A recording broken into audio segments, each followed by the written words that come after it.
Oh, hey there. Hey there. What's up, people? We are back. JV Wins, Dogon SS. Much appreciation to everybody who is checking us out on stream as we You. kick yet another edition of the Conscious Approach channel on YouTube. Thanks to everybody who has been hitting that subscribe button, hitting those like buttons, leaving those comments, letting us know what you think about the content that we publish on the channel. Excuse me. Went down the wrong pipe there. So we are back. June the 17th. Hope everybody out there is having a great week. Before we get things kicked off, as always, I want to say that in addition to YouTube, we are now available on Apple Podcasts, Spotify, and Amazon Music. For anyone who may not necessarily be in position to check us out on YouTube, we are now available on those platforms as well. So just trying to be available any and everywhere possible for anyone who likes to engage with us on the content. Additionally, we are also now sharing all of our content on TikTok. So feel free to engage over there as well if that's where you find yourself most active.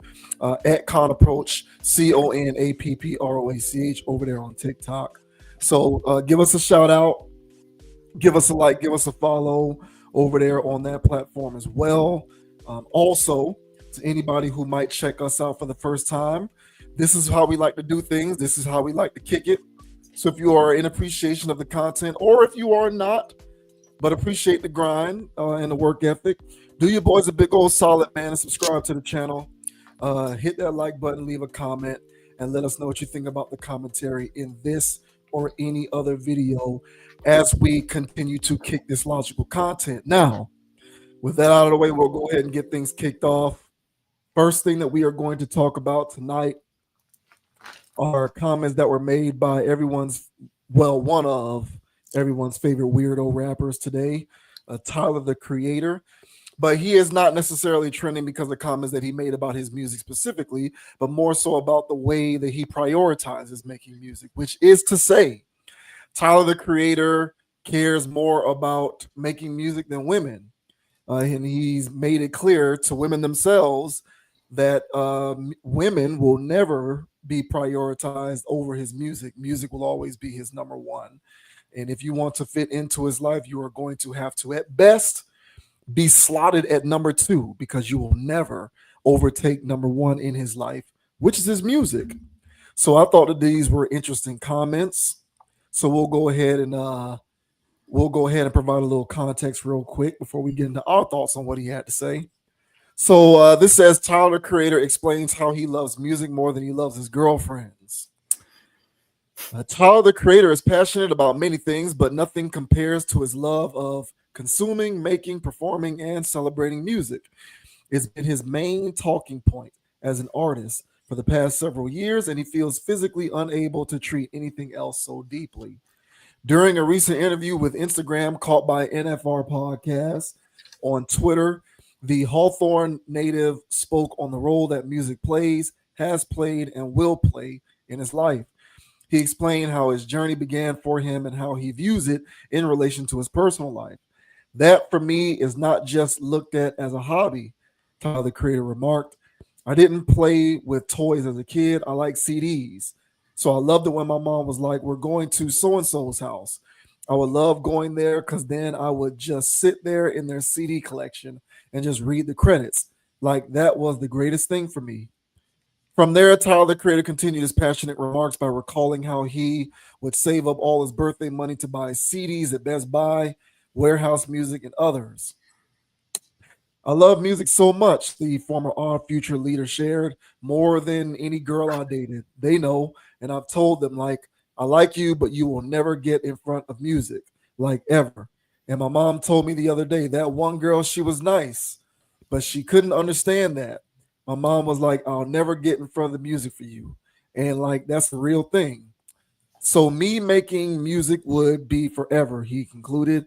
I'm going to be 80 years old in a diaper because it's not just a hobby for me. And I'm lucky. I'm lucky that I was able to be ridiculously successful with my real passion, that I made a hobby that bam, bam, bam. Like, I'm so lucky and grateful. With more chromacopia shows for Tyler, the Creator, this year, he's got a lot more music to look forward to. Sure, he can be a bit annoying at times, according to his friends, but we'll gladly take that over a more shallow and sour approach. So here's a bit of sound from Tyler the Creator uh, in relation to these talking points. That for me is not just looked at as a hobby. Like, I didn't really play with toys as a kid. I like CDs. So when I would go, I loved it when my mom's like, we're going to so-and-so house. I would love going there because then I'll just sit in their CD collection and just read the credits. Like, that was the greatest thing for me. Going to music stores, like any birthday money I got. I was at Sam Goody. I was at Best Buy. I was at Warehouse Music. I love music so much, more than any girl I dated. They know, and I've told them, like, I like you, but you will never get You're like, I'm in married front to of the game. music, like, ever. And my mom told me the other day, she was like, that one girl, she was nice, but she just couldn't understand that. She was like, my mom was like, I'll never get in front of the music for you. And like, it's a real thing. So me making music would be forever. I'm going to be 80 years old in a diaper. Like,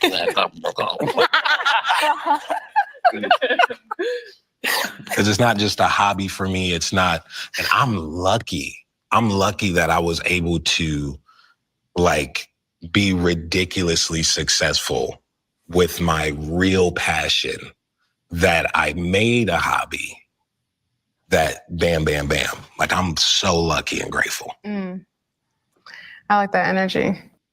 Right on. So there you go, man. Specifically talking about how women will never be in front of music for Tyler the Creator. What did you think about that? Well, I mean, yeah, it makes sense for anybody that's in his, in his lane. That is his career. That is his passion. So, especially where you're a celebrity, a well-known person, and you're dealing with people that are most likely fly-by-night, fair weather, only here because of what they know you for, not for who you are. It makes sense to put the thing that got you in the position to live the life you always wanted to live ahead of these fly-by-night people. So it makes sense to me. I did have when I saw the title of the article, I was like, oh, well, of course he puts, music in front of his girlfriends. I'm not sure about his boyfriends, but definitely his girlfriends. I can see that. But yeah, man, I think the guy, he is definitely a unique type of person in the sense that he's definitely off the wall when it comes to a personality. And he's been active. I thought this was going to be one of those careers that wasn't going to be much of one. Of course, he's had some gaps in between his projects, but he's still out here making music. I was surprised to know that he was dropping some stuff. I think it was that last year. So he's still out there. He still got his minions out there that's consuming his work.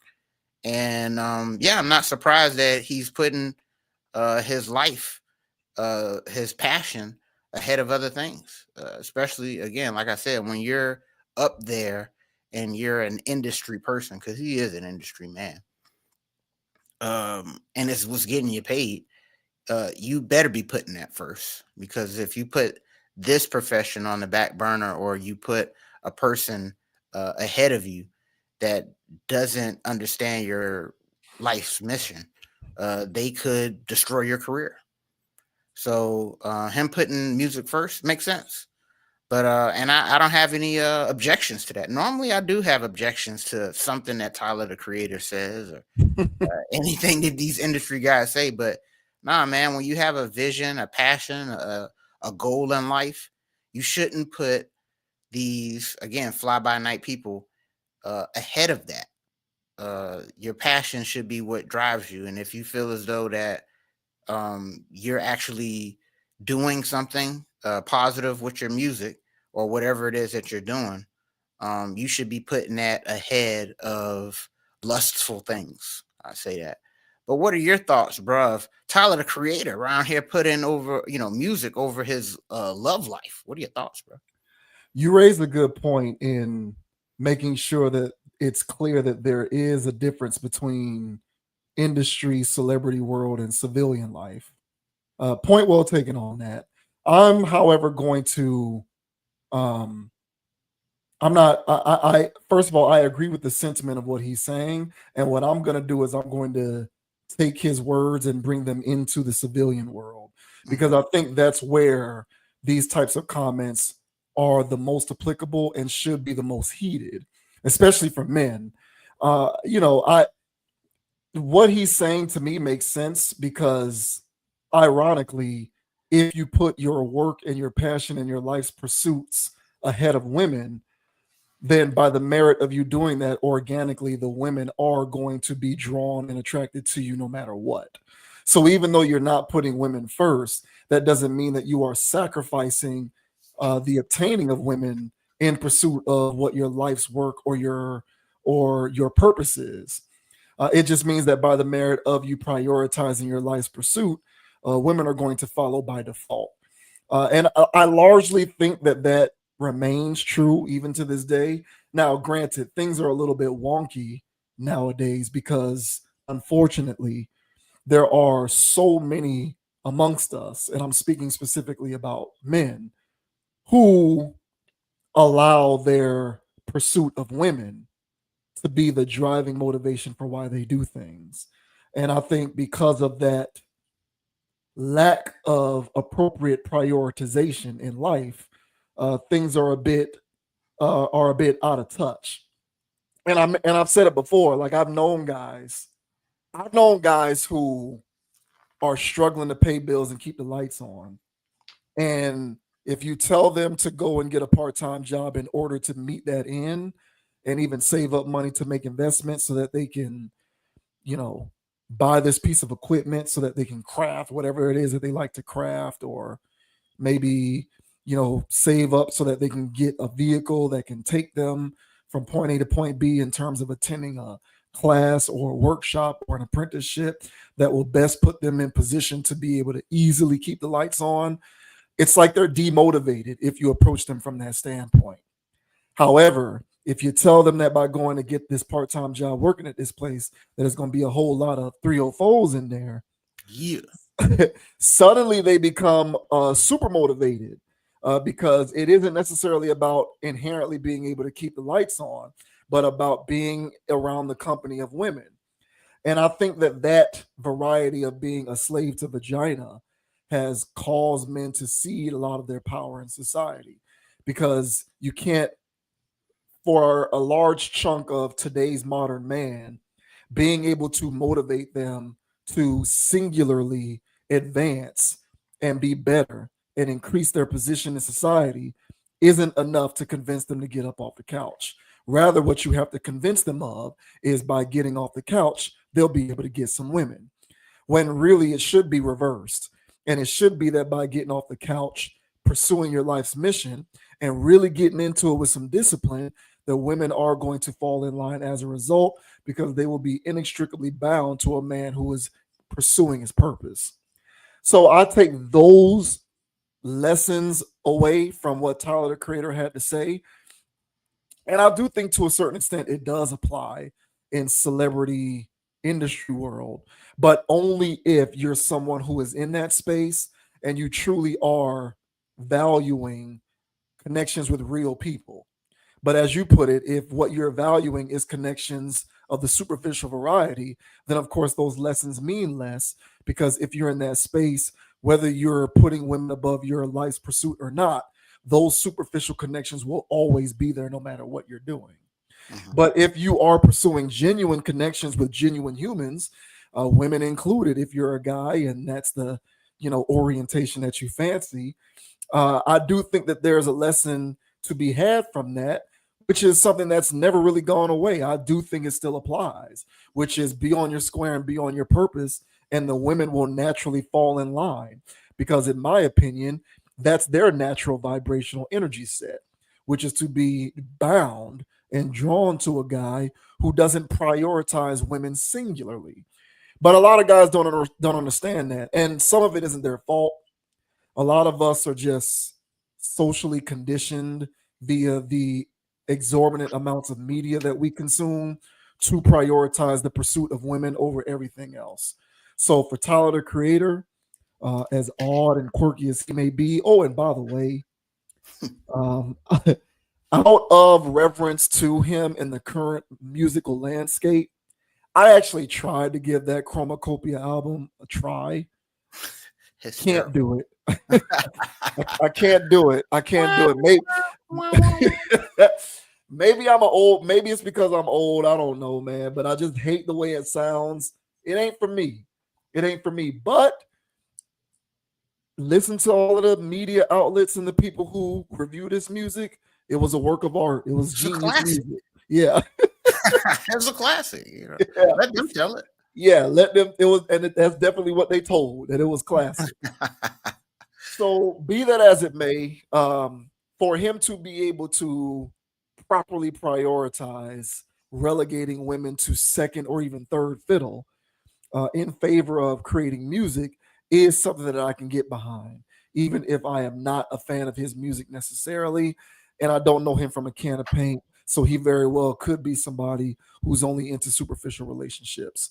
I'm inclined to believe that someone who talks like that, however, is not. But yeah, I think those of us in civilian world can take away from words like that the value of proper prioritization, which unfortunately, as I said, not enough of us men do.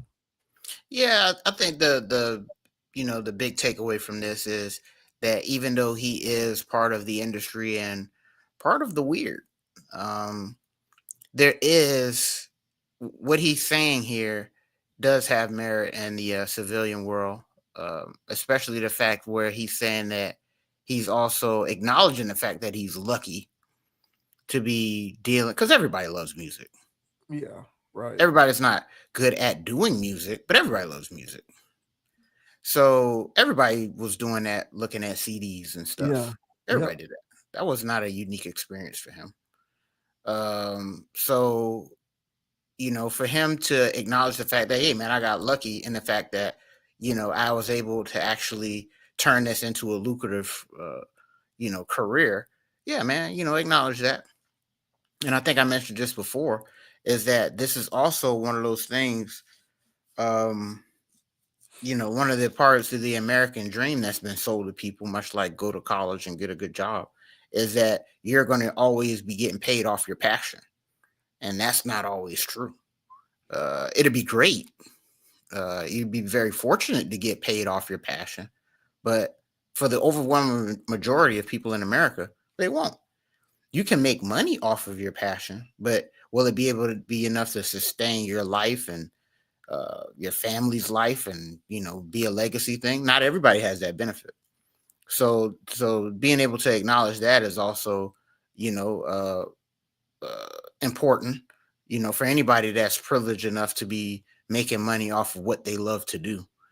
But I think, like as I mentioned at the latter part on my first statement, was that putting your passion or whatever it is, your career, honestly, ahead of lustful endeavors. You're calling it being a slave to a vagina. But and so this is on either side of the aisle. This can be for men or women, in the aspect of, some people are so much in a rush to be in love, and that they're not putting their life first. They'll get into a relationship and put the other person over themselves. So the part of living is life is not being, because there's so many words floating around like narcissism and all of this stuff. You got to be able to put yourself first out here, and you can't save the world, if you will, if you can't save yourself. So one of the best things you can do in this dog eat dog world is having the ability to have self preservation. And if you're not able to live out your passion financially, there's still something that you should be able to do with your life that gives you fulfillment. And you should be doing that a lot and all the time. And so, yeah, everybody needs to find out what it is that they're here to do.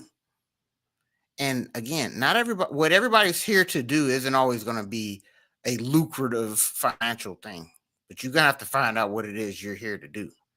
And you're going to have to tap into that and execute that.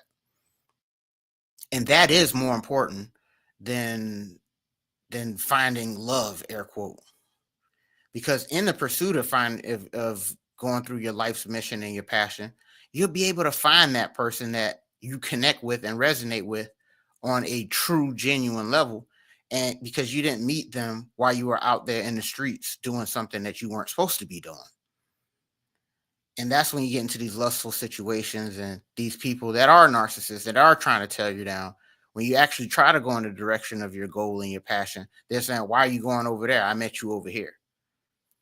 So, you know, for Tyler, the Creator, and all these other people that's like, you know, because what he kind of said was in the vein of MOB. What I'm talking about is not that. What I'm talking about is more or less, you know, get into your bag of what it is you're sent here to do.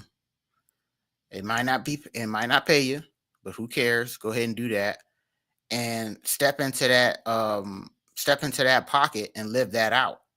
And it'll put you in environments and in situations that you'll actually find that person that's probably living their passion out too. And, you know, y'all's passion is on the same, you know, wavelength. So one person doesn't have to put the passion over the next person. You guys are in like lockstep kind of a thing, if that's making some sense. So, but for Tyler, the Creator, or anybody else that, you know, these women or men are just seeing dollar signs and opportunity and seeing you as an opportunity, you damn right you better put your career or your passion ahead of those people, because those people don't care about you. So hopefully that made some sense there on the practical side of it, because, you know, Tyler, you know, this guy's here.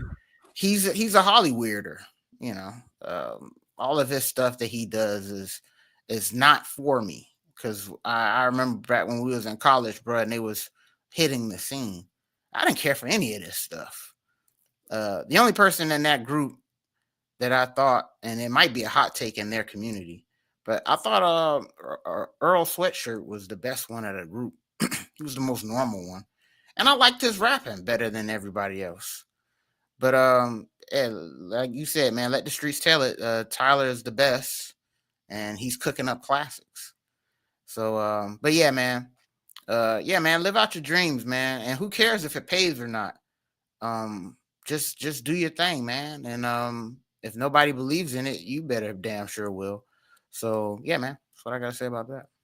Yeah, that makes sense to me. You say who cares if it pays, and what I would respond to you with is, well, not you, but the way that I would respond to that is, you have to be, and I've said this before, in order to best leverage your gift, you have to approach it very strategically, and you have to put in the work, and you have to do your due diligence to find the various ways that you can best leverage whatever your natural inclination is in order for it to make money. I'm a firm believer that everyone on this earth is born with a gift. I've said that before, but I think the vast majority of us will never discover what that gift is. And even a very small percentage of those who do discover what that gift is will figure out how to leverage it. And the vast majority of the people who do discover what their gift is will still be left on the cutting room floor, because they won't even be able to figure out how to best leverage it. You have to take that notion seriously. It's something that cultivates itself over time. But obviously, you can't get to the point where you can figure out how to leverage it until you get to the point of the initial discovery. And I think along the pathway of that initial discovery, you may be able to be fortunate enough to come into contact with people who are on your same timeline in terms of your mental and psychological levels of stimulation. Therefore, the congruency will make it to where you're not going to have to slot your life's pursuit on top of another person or on top of other people or in lieu of your relationships, because there's going to be an understanding of what it takes to get to where you're going, because they have that same understanding, because they've also undergone the same self-discovery. But if you do not put in the work to undergo the self-discovery, you'll never be able to get on that timeline. And in my opinion, the reason why what this guy is saying makes sense is because you cannot put yourself on the pathway to that initial discovery if all you're doing is running around chasing women, or if you are prioritizing women and women are your main life's pursuit. If women is number one, if cooch is number one, then you'll never get that initial discovery. Hence all of these other ancillary conversations about the value of relationships and how one may understand what you go through because of that discovery are a moot point, because you never got that discovery in the first place. So that's kind of what it boils down. And I think for a lot of men in 2025, and again, not a lot of this is our fault, but we've gotten to a point where our number one life's pursuit is women, and it's weakened our position in society as a result, because you're not discovering what it is that you need to know in order to learn what your innate gift is, which can then lead to you figuring out how to best leverage it. So I think this stuff makes sense, because that initial discovery should be primary option number one, and everything else can fall in line as a result. But don't walk around chasing the skirts, because when you figure out what your innate gift is and then you figure out the best way to leverage it, the skirts will chase you. It's a fact of life. I truly believe it. I've seen it. That has not ceased to be the reality, but you'll never understand what that means if you're running around out here in these streets, not pursuing whatever it is that your, life's passion actually is. Yeah, man. So I agree, bro. But what do you guys think down in the comment section, guys? Do you guys agree with Tyler the Creator? Do you guys believe that, putting your goals and your life's passion ahead of romantic relationships, or do you feel this is an extreme take and it requires a little bit more balance in life? Me personally, I think that I think he has a point, but I do think I do think there should be more a balanced way of looking at this, because somebody can take this and run with it in the sense that everything's always more important than the next person. You're going to need that next person. So yeah, he's going to be 80 making beats and doing whatever, but he's also going to want somebody to change that diaper. So so there's a balance in that. I'll say that. Yeah, that I couldn't listen to that chromocopia. I couldn't, like, I grinded my way through it one time and I said I can't listen to this. I'm just confused, man. Someone needs to sit me down and help me understand what I'm missing, because I hear that kind of stuff and all I hear is Brain rock. yeah. I don't hear genius or classic, but you know what I think it is, man? Jay-Z, I know Jay-Z on Blueprint 2, when him and Nas was still going through their beef, on the actual song Blueprint 2 on the curse, when he said, because the N-word where Koofy, it don't mean that he bright, because you don't understand him, it don't mean that he nice. It just mean you don't understand all that he writes. Yes. That's what I think is going on with people like with Tyler the Creator sometimes. I think sometimes, and this is a musical rant right now, but I think sometimes people confuse a lack of understanding for genius. I think Kanye used to get that same treatment. I don't understand this, therefore it must be so intellectually above my pay grade, and it must be such genius because I don't understand it. Hey, listen, people, something can be genius and be classic while you're still able to understand it. The two aren't mutually exclusive. You can understand something and it still be great. I listen to some of this stuff and I just don't get it. I'm not understanding it. I'll give it a listen, but if they're just doing like sleight of hand stuff where it's just a trick to confuse the listener, Because if you don't understand it and it's done the right way, you do think that's genius, but that's just a magic trick. That's in my that's not what he's doing, in my opinion. I think his stuff is intentionally. I think it's intentionally difficult to understand. I think it's difficult to understand by design, so that he can have people believe that he's a genius. So he goes out of his way to make sure that people have to decipher it, like it's a code, but it's not. It's not. Yeah, my bad to all of those Tyler the Creator fans out there. I'm pretty sure they're gonna throw tomatoes at you, bro. I'm pretty sure. I'm pretty sure there's plenty of y'all out there. Hey, look, mate, why don't y'all give me the code? Send it to me. At me. Let me know in the comments. Give me the link so that I can have the decipher piece, handy whenever I try to listen to his music again, so I can understand it better, because I don't get it. Now I gotta listen to it now. So, yeah. Good luck. Only in passing though, man. Good luck. Mm-mm.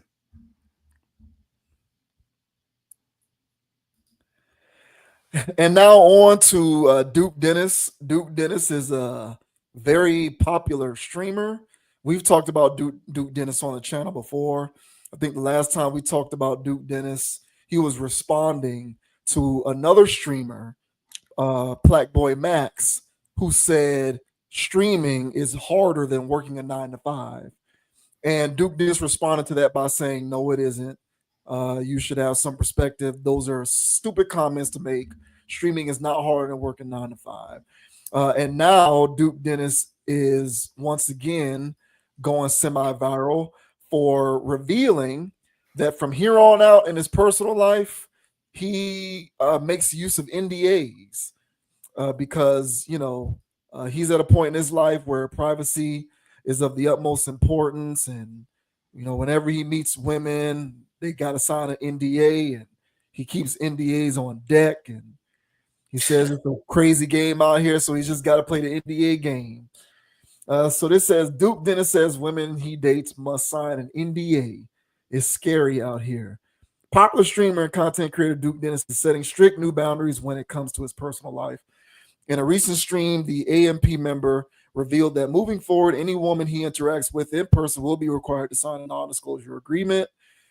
I'm going to skip the quotes and I'm going to just play the video because I'll just let the man speak for himself. Dennis, known for his laid-back charm and loyal fan base, has explained in the past that privacy has become a serious concern for him. Earlier this month, rumors circulated that Dennis had 8 children, which he denied in a live stream, where he also stated that he keeps certain aspects of his life private. And so those were the end of those quotes. So here's Mr. Duke Dennis talking about how now is NDA or bust when it comes to his personal life.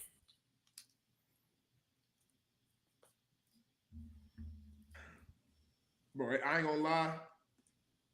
If I DM you right now, this is how I'm moving from here on out, though, because I'm actually terrified because like people weird. This is how I'm moving from here on out, though. Let's say I DM you, we chopping it up, and I decide to give you my number. As soon as we link one time, I'm gonna have an NDA with me. No cap. I'm gonna have an NDA in my pocket. And guess what? If anybody come to the AMP house, they already got to sign the NDA off real. That's number one. So, but it's sad that people got to move like that, because I'm telling y'all, bro, it is actually scary out here, because nothing is like, you know what I'm saying? Nothing is kept in secret no more. So, oh yeah, first link you sign the NDA. I got one in my back pocket, folded up. Hamburger style. Hey, no cap. I got an NDA in my back pocket, folded up, hamburger style. And if I got a hoodie on, it's hot dog in my front right here. I'm just letting you know. All right. He said he got it folded up, ready to go. Hey, man. I don't know what the AMP house is. It sounds very Diddy Party-esque to me. I mean, if the AMP house is run like the rest of these celebrity industry, houses, quote unquote, You never then know. you better have that NDA ready. But yeah, I don't. What do you make of what Mr. Dennis had to say about having the NDA on deck now? Yeah, it makes sense. You should have been moving like that earlier. And the AMP house, I don't know what they do in the AMP house, but that's his streamer clique. So that's the people that he run with, and I guess they all live in the house, or that's where they work at, or stream. Like, I don't know the ins and outs of that, but it would make sense that they do have that as a collective, because hell, just one slider can come through and just ruin the whole empire. So I'm pretty sure that's why they would have the NDAs on that.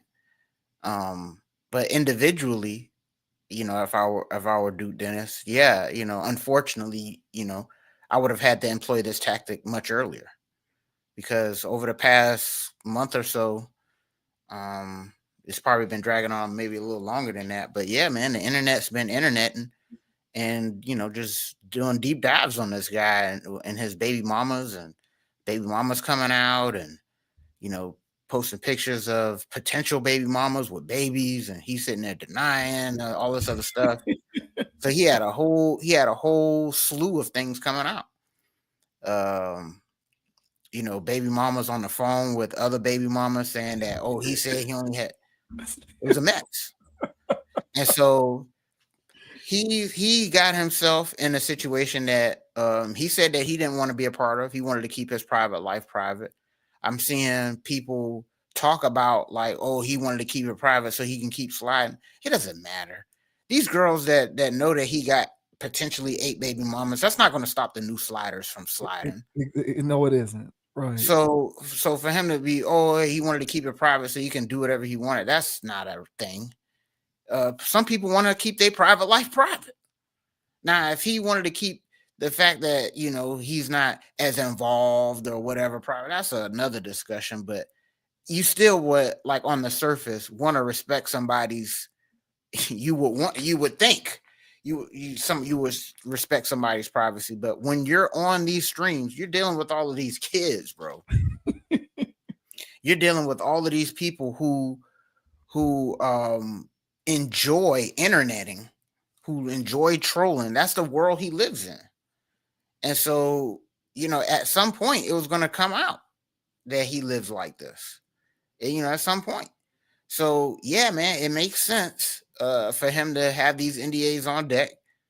So, going forward, he doesn't have any more faux pas, or any potential this or potential that. Because right now, hey man, this is just the baby mama stuff. Who knows what they got, coming down the line later? Because last thing I'll say, that girl that we had covered who was trying to expose Future, forgot that the gorgeous doll girl. Mm-hmm. Yeah. She's going on all kinds of rants online trying to expose different rappers or different people. Just saying that they were doing this, doing that. So that's her whole lane. Is to get involved with people so she can have story times and try to expose them. And I don't know if it's an extortion effort or what. It's an industry. There's a whole industry of expose rappers and entertainers so that you can get a civil payout on the back end. So it would behoove Duke at this point, or anybody else in his position, to be moving like that, because there's like a new industry for this. Getting clout, secondhand clout. It's ridiculous. So yeah, man, it is sad. He said that it's sad that people got to move like this, but hey, man, people in your position really got to move like that. But yeah, I think he's a few years too late jumping on the NDA train. But what are your thoughts, man, on Duke Dennis running around here saying that, hey, man, going forward, I'm gonna have these scallywags shine these NDAs? What are your thoughts, bro? First of all, to address the idea that he, was going to such great lengths to conceal it because he didn't want to jeopardize his standing with future women by having them find out that he had a few baby mamas and a few kids. Yeah, that's not gonna stop that train from rolling. Them women don't care. No. And furthermore, even if he was trying to stop it to get it out that he's an uninvolved / bad father, they don't care about that either. No. They don't care. Those women will still get pregnant by this guy and get child support from him, whether he's an involved parent or not. It doesn't stop what their strategy is. So I don't think that had anything to do with it. I genuinely do think that he would just rather not have to deal with it publicly. Yeah. I really do believe that, because in that space, especially like streamers are starting to come up in our society. They're starting to occupy the same spaces as athletes and entertainers. They're starting to date the same women as they're Crazy, dating bro. they're dating the same sex worker adjacent women as the athletes and entertainers. So as they are coming up in those particular spaces, they're going to have to learn how to move the same way that those guys move. Yeah. And they're learning that it is more convenient and it's less of a hassle in terms of it potentially jeopardizing their future earning potential to just not have to deal with it publicly. So to defend him from that standpoint, I do believe that it was just about him not having to deal with it publicly, because it's annoying. But trust me, the women who go after guys in that position, the women who try to date athletes and entertainers and actors and now streamers, they don't care how many kids or baby mamas you got. They'll be the next one signing up. They don't care. Yep. They do not care, and they cannot wait for you to hit it raw so that they can get pregnant and be the next one. They don't care. Yep. So I believe that he was doing it to just try and not have to deal with it publicly. Now, having said that, this is definitely the right move for him. And, I'm glad that he's coming to this realization now before he starts to venture into the area of corporate dollars. Because you see a guy like Kai Cenat, who now pops up on celebrity basketball during during NBA All-Star Weekend, or showing up on ESPN First Take. He's now getting those corporate dollars. You don't need scandalous stuff coming out about baby mama this and the illegitimate child that. Now that you're getting those corporate dollars, that jeopardizes your earning potential. Because once you cross over into corporate Disney ESPN land, noise like that will get you fired. See, when you're a streamer, noise like that, you can survive that. But when you venture into corporate mainstream world, that kind of stuff will get you fired. See Shannon Sharp. Now, I know Shannon Sharp ain't fired, but he is on the longest ESPN sabbatical of all time. Oh, he's still out. Yeah, no. Hey, he already made the announcement. He said he ain't coming back until the start of NFL preseason. Wow. And that stuff with him came down during the first round of the NBA playoffs. And I remember that because I was looking very forward to seeing him come on the live television and eat crow because of how much the Lakers got their ass whooped. Yeah. And I was robbed of that opportunity because he went and diddied himself. Unbelievable. So Duke Dennis is right by that. Get your NDA, brother, sign it. I'm not a Duke Dennis fan like that. I don't follow streamers.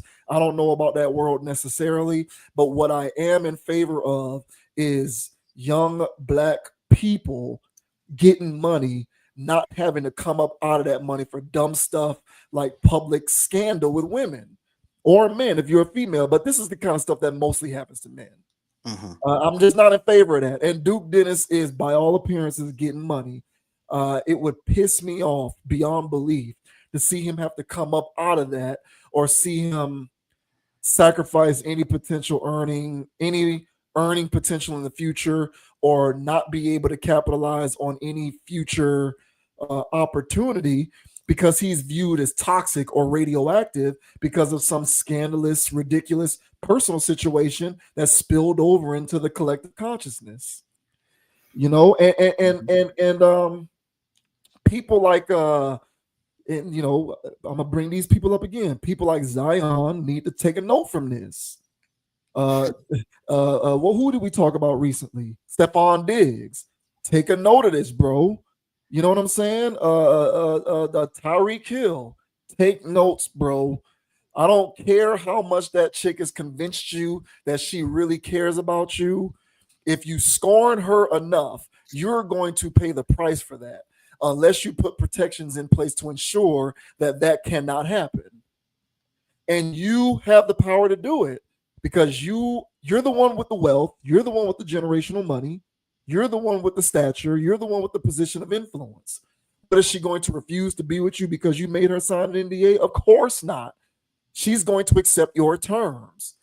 But stop getting bamboozled into thinking that she deserves or she's somehow earned the right to not have to abide by your terms. That's ridiculous. And you're putting yourself at risk by doing that.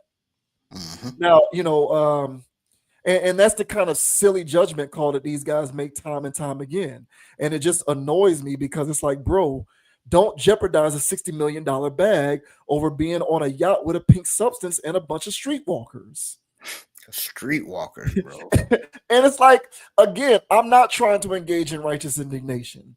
When it came to Diggs, I said, hey, bro, if you want to be on the boat doing all of that kind of stuff, go ahead and do it. But be smart and disciplined enough to ensure that no one can legally record it. But you didn't do that because you just wanted to YOLO it out. And then you get on the yacht and somebody who doesn't care because they ain't you and they don't have nearly as much to lose as you do records it. And now you got to show up to OTAs with the Patriots for good PR because you don't want to jeopardize it because you can get cut, bro. Mm-hmm. So it's stuff like that these guys need to be smarter about. So yeah, y'all need to go the NDA route. While y'all sitting around out here engaging in these weird superficial relationships with these sex worker adjacent women, you need to protect yourself at all costs. Yep. Because for me, a world with more rich black people in it is better. Not a world where y'all are getting in trouble and getting cut and getting fired and having to come up out of checks because you're not smart enough to make somebody have to abide by your terms because you're the one with the leverage and the most to lose. And that doesn't just go for celebrity dudes or streamers. That's a lesson for any man out here who is in the right position of leverage. Play your cards right and have the discipline to know what your worth and your valuation is. Stop ceding so much authority to someone who doesn't deserve it. Mm-hmm. So that's the main takeaway from all this. I'm with him 100% on that. If it were up to me, I'm pretty sure he can automate that process, get it on the phone and put a QR code on it. I'd have it first quarter if I was in. If I'm in his position, you damn right. I'm not even gonna. Once we get past the initial messaging, there's gonna be some kind of provision in place. Sign this, do this, do this, do that. I don't care. And if you don't like it, fine, go your own way because there's many more lined up behind you who are willing to accept it. Yeah, man. And I'm just saying, like, and just for the regular person, bro, because the regular person don't really have time. Like, they're not really in the same position to get, these levels of exposed. So, regular guy walking around, that's kind of weird. So if it's like a regular guy walking around saying sign this NDA, I'm pretty sure that lady's gonna be sketched out and just run to the hills. that would be weird. I agree. But yeah, just the general notion of you within that dynamic having the position of leverage. No, for sure, yeah. Playing your leverage appropriately. Right. And not allowing yourself to be fooled into thinking that it is somehow inappropriate or beneath you to play your leverage in the way possible to best protect yourself. No, 100%. And so for the regular guy who's not in the position to be doing NDA talk, all right, and I'm standing on this. Y'all really gotta treat every interaction as if HR can get involved. as if this thread is going to get leaked. So all of that, oh yeah, this is just me on one. Me and her one-on-one. I'm gonna just say whatever, at your own risk, bro. You know what I'm saying? People are getting aired out for less. So, you really got to treat situations above board nowadays. You never know who you're dealing with. You could be dealing with a girl who wanted to make your life into her story time.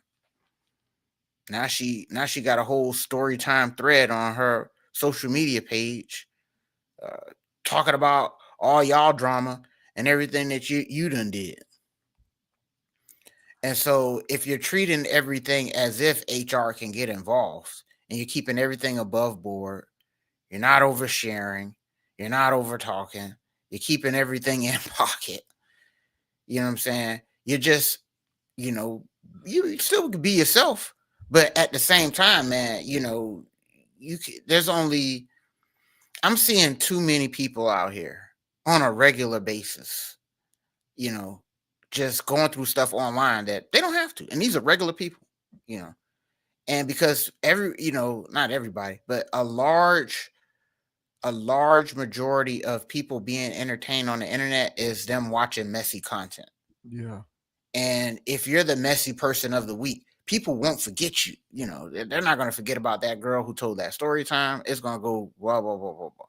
So all I'm saying is if one day you do get on, one day you do come across the bag, whatever, those DMs that you were sending in 2022 is going to get leaked. And if you were moving as if HR can get involved in 2022, in 2023, there's nothing to get leaked, is my point. And it's sad that we got to live life like this. But I'm telling you, man, clout is everything. These people getting likes off story times, your life might be a story time. Because your story is not worth telling now. But if you get on, it is worth telling now. In some cases, it's even worth telling, even if you don't get on.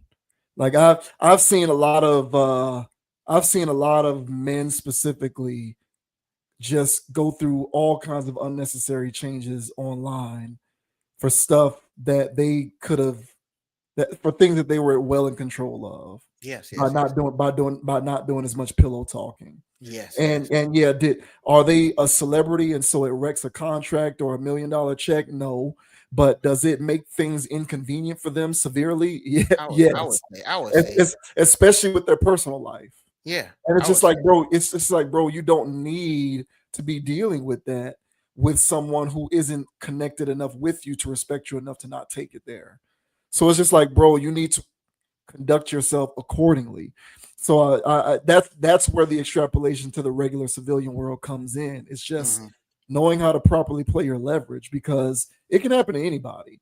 And it can, in this day and age, with a lot of employers researching and checking up on people on social media, with that being a common practice nowadays, you never know what can play a role in adversely affecting an opportunity for you.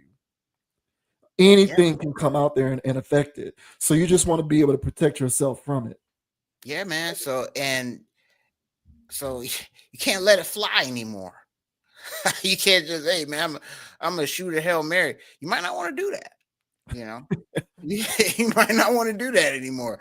You might want to keep it in bounds and methodically go down the field until you realize this is a situation you could be safe with. You know what I'm saying? But there's too many girls out here clocking tea. There's too many girls out here wanting to have story time. So you're going to have to know your personnel, know who you're dealing with to see if your life can be potentially a Tyler Perry story online. Yeah, it's crazy. It's crazy business, man. So for anybody that's in Duke's position, you damn right. You're ready to get exposed. It's just part of the game now. So yeah, he was moving slow, man, and he should have been doing this years ago.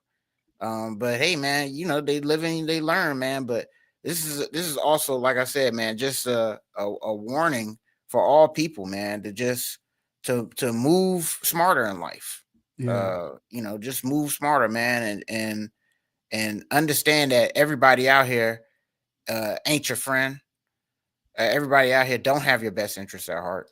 You let them down one time, they ready to flip the whole script on you. Yep. Yeah. So just be safe out there. I would say that. Yeah. Those are all facts, man. Good luck to them.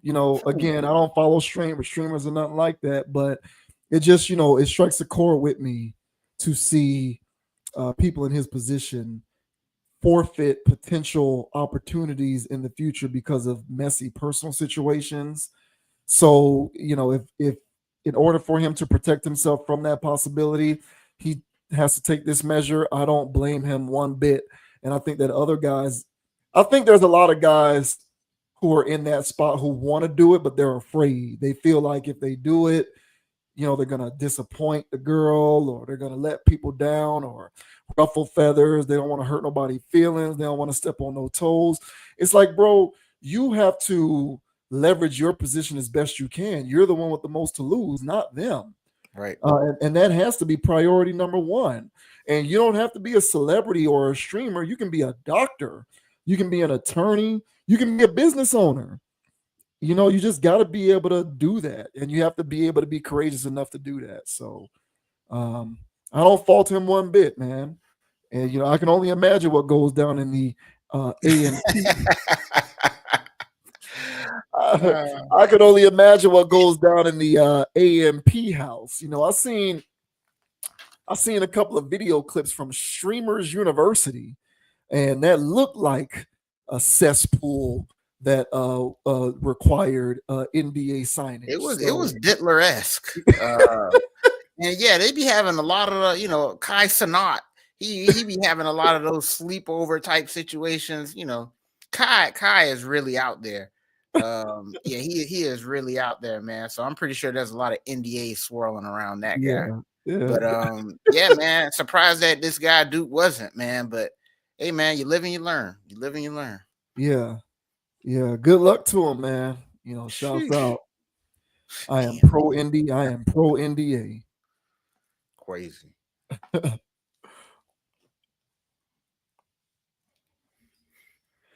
And next up, we are going to talk about Simone Biles. Simone Biles disappointed me with this one. Unbelievable. She really did. So we're going to get into this. So Simone Biles has recently issued an apology. So I'm going to try and catch everybody up on this.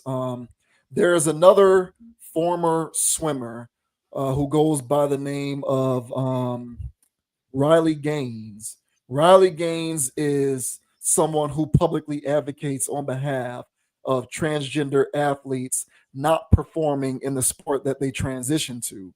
So if you are born a male, she is not in favor of a human who is born a male, transitions to become a woman, and then competes in women's sports, even though biologically they are a male. Riley Gaines has spoken out against it. She's not in favor of it.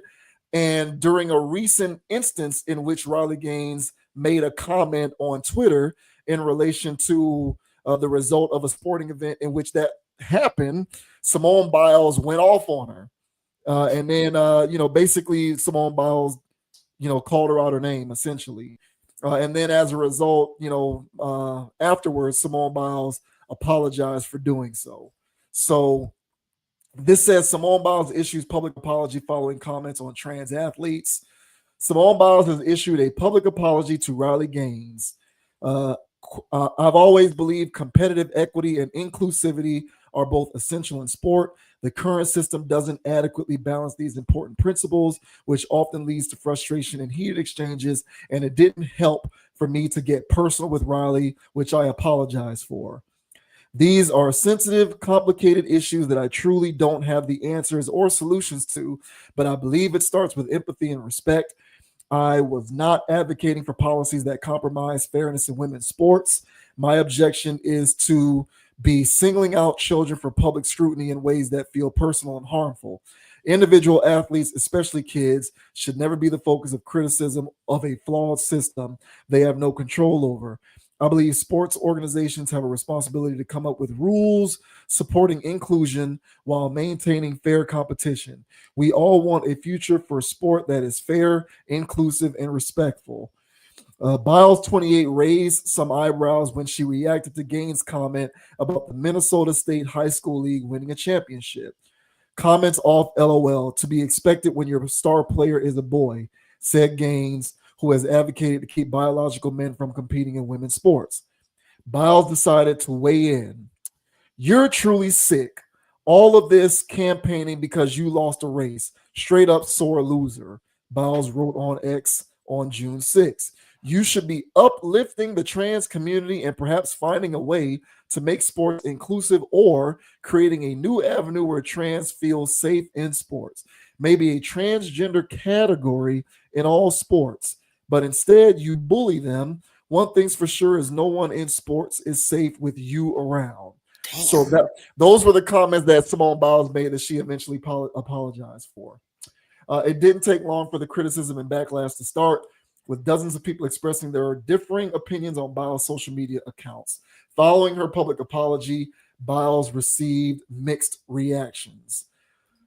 So we've talked about Simone Biles on the channel before. I believe the last time we talked about her was somewhat in defense. What did you think about this? What do you think about the way that she went after this Gaines woman?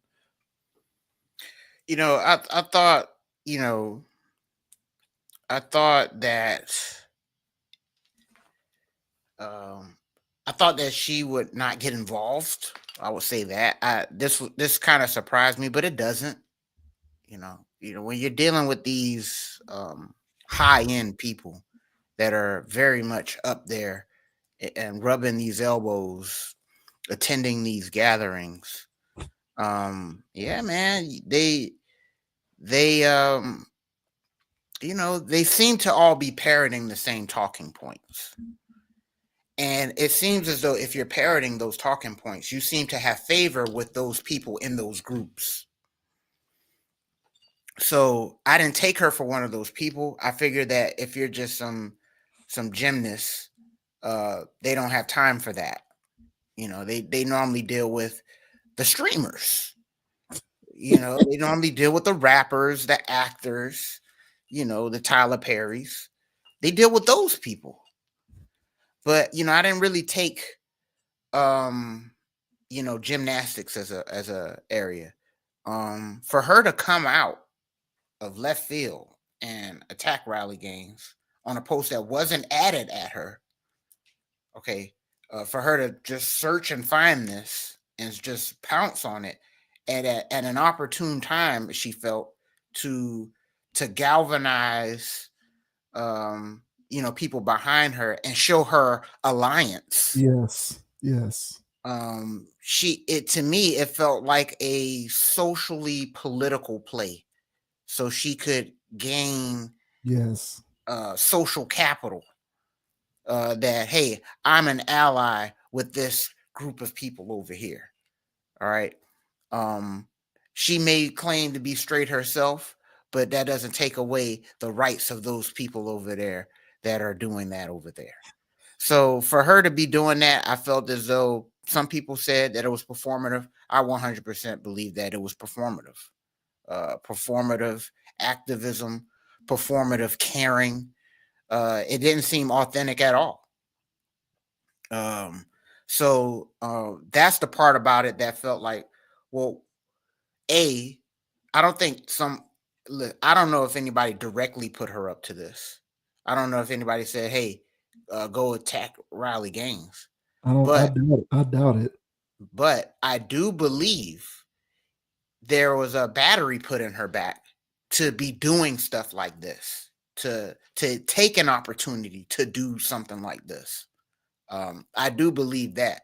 Now, because again, when you win as many, when you win as many gold medals as she did, you rub the elbows that you rub. It's one of those things where it's like, hey, given the opportunity, do your thing. So I wouldn't be surprised, when she decides to have a child or whatever, that child may transition, or, who knows, because she's part of that guild now. Very good. You know what I'm saying? So very good choice of words there. I like that. So I'll say that's about Riley, for Riley Gaines, and I'll let you go. So I saw a clip where Riley Gaines was basically, because I've never heard of this woman until this situation. I may have heard of her, but it never struck a chord. But this situation here, she was telling her story, and then she was just saying that how multiple platforms. I'm going down the rabbit hole with this. And, she was basically just saying that, the guy that she was competing against, she didn't lose against him. She tied. And he was all up in the women's locker room, getting bucket naked in front of the ladies. And some of the ladies felt so uncomfortable that they had to go in the janitor's closet to change. I don't blame those women for doing it. I don't feel like they were being extra at all. I'm uncomfortable when I go to the gym and that same type of crusty old man, no matter what gym you go to, is sitting there bucket naked so everybody can see him. He's sitting there for 30 minutes straight. It's like, how did you not put your clothes on yet? You were in here naked when I started my workout. So him doing that stuff. I'm sure those ladies felt uncomfortable, and I'm sure he's not the only guy who's done that. Who's transitioned and be living like that. So, amongst other things. And so, all in all, I stand with Riley Gaines on here. I'm totally against what Simone Biles was saying. Completely uncalled for, completely unwarranted, completely out of left field, jumping in the whole conversation, and then virtue signaling the whole damn time. And then at the end of that, gave a ChatGPT apology. So from point A to point Z, every other letter in the alphabet, Simone Biles was failing. So whatever, piece of whatever I had for this young lady and my neutrality towards her has now turned into skepticism. I don't know what she about, but I saw that move right there, and that's the type of moves I don't like. But what are your thoughts, man, on Simone Biles? Coming out here attacking Riley Gaines, all right, and then doubling back and then apologizing after the backlash. What are your thoughts, bro? Yeah, I was a bit disappointed. I was a bit disappointed in Simone Biles. I agree with you. I found it to be, if you're uncomfortable with the word performative, then I would say that it was contrived. Yes. I found it to be very contrived. One thing about Simone Biles is a mainstream sports personality at this point. She is. With everything that she has achieved in the Olympics and how decorated she is as an Olympian, how many appearances she makes and how often you see her in media or she's in magazines and all of this other stuff. She, to me, is a mainstream sports personality. She's pretty much a household name at this point. I would say so. And as a mainstream sports personality, you are rubbing elbows with and connecting with and starting to make corporate dollars. Yes. And when you're making corporate dollars, you will capitulate to corporate behavior. And I've said this before and I'll say it here again. Ever since the summer of 2020, corporations have made a concerted effort to, from a PR standpoint, position themselves from a perception of being on the right side of history. And in our country, what is tantamount to being on the right side of history is being pro-LGBTQ. Now, that is not to say that being pro-LGBTQ is not good or that it's a negative or that it's inherently bad. However, it is to say that these issues are nuanced and matters of gray. They are not black and white. They are extremely nuanced.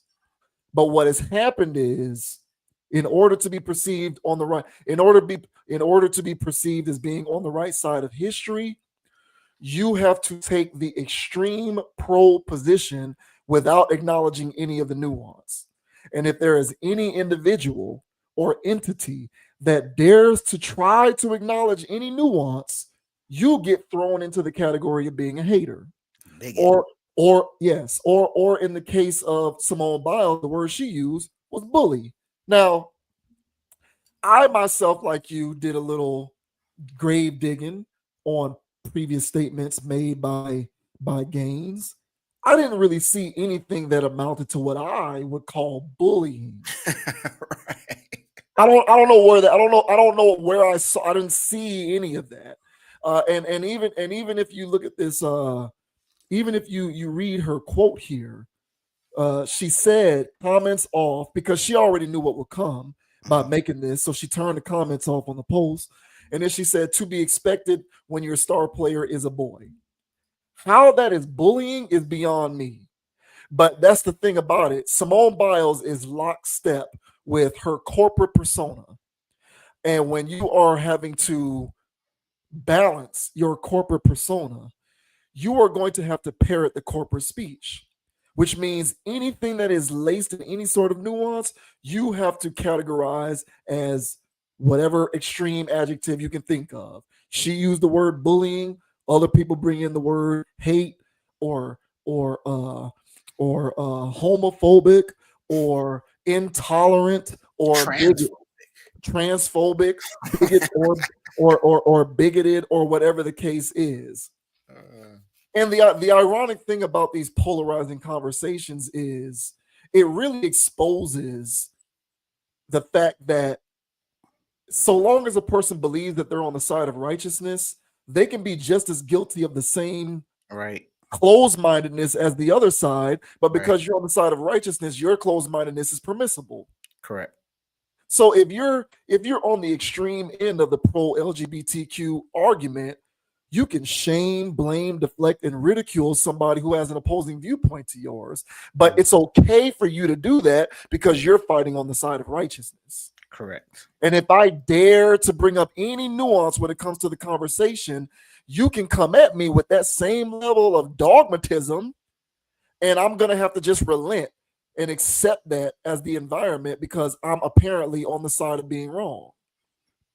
So I feel like Simone Biles in this instance was playing into that dynamic, and it's very disappointing. 100%. I find it very disappointing because she, being someone who by all appearances is more akin to the traditional model for family values, I would think would be more respectful of someone with a different opinion than the extreme I'm going to follow it or not model. But I feel like even if she were someone who still has some of those traditional sensibilities, publicly, she'd have to lean into the hyper liberal stuff because of her stature as a mainstream sports personality. And when you're in the corporate space, you have to play into that. You can't bring in the nuance. So it's unfortunate. I see no fault with anything Riley Gaines said here. Even if I fundamentally disagree with her, which I don't, because of course I do. But even if I fundamentally disagree with Riley Gaines, I would still not perceive what she said to be a form of bullying. No. Like you're taking it too far with using these, and words do matter.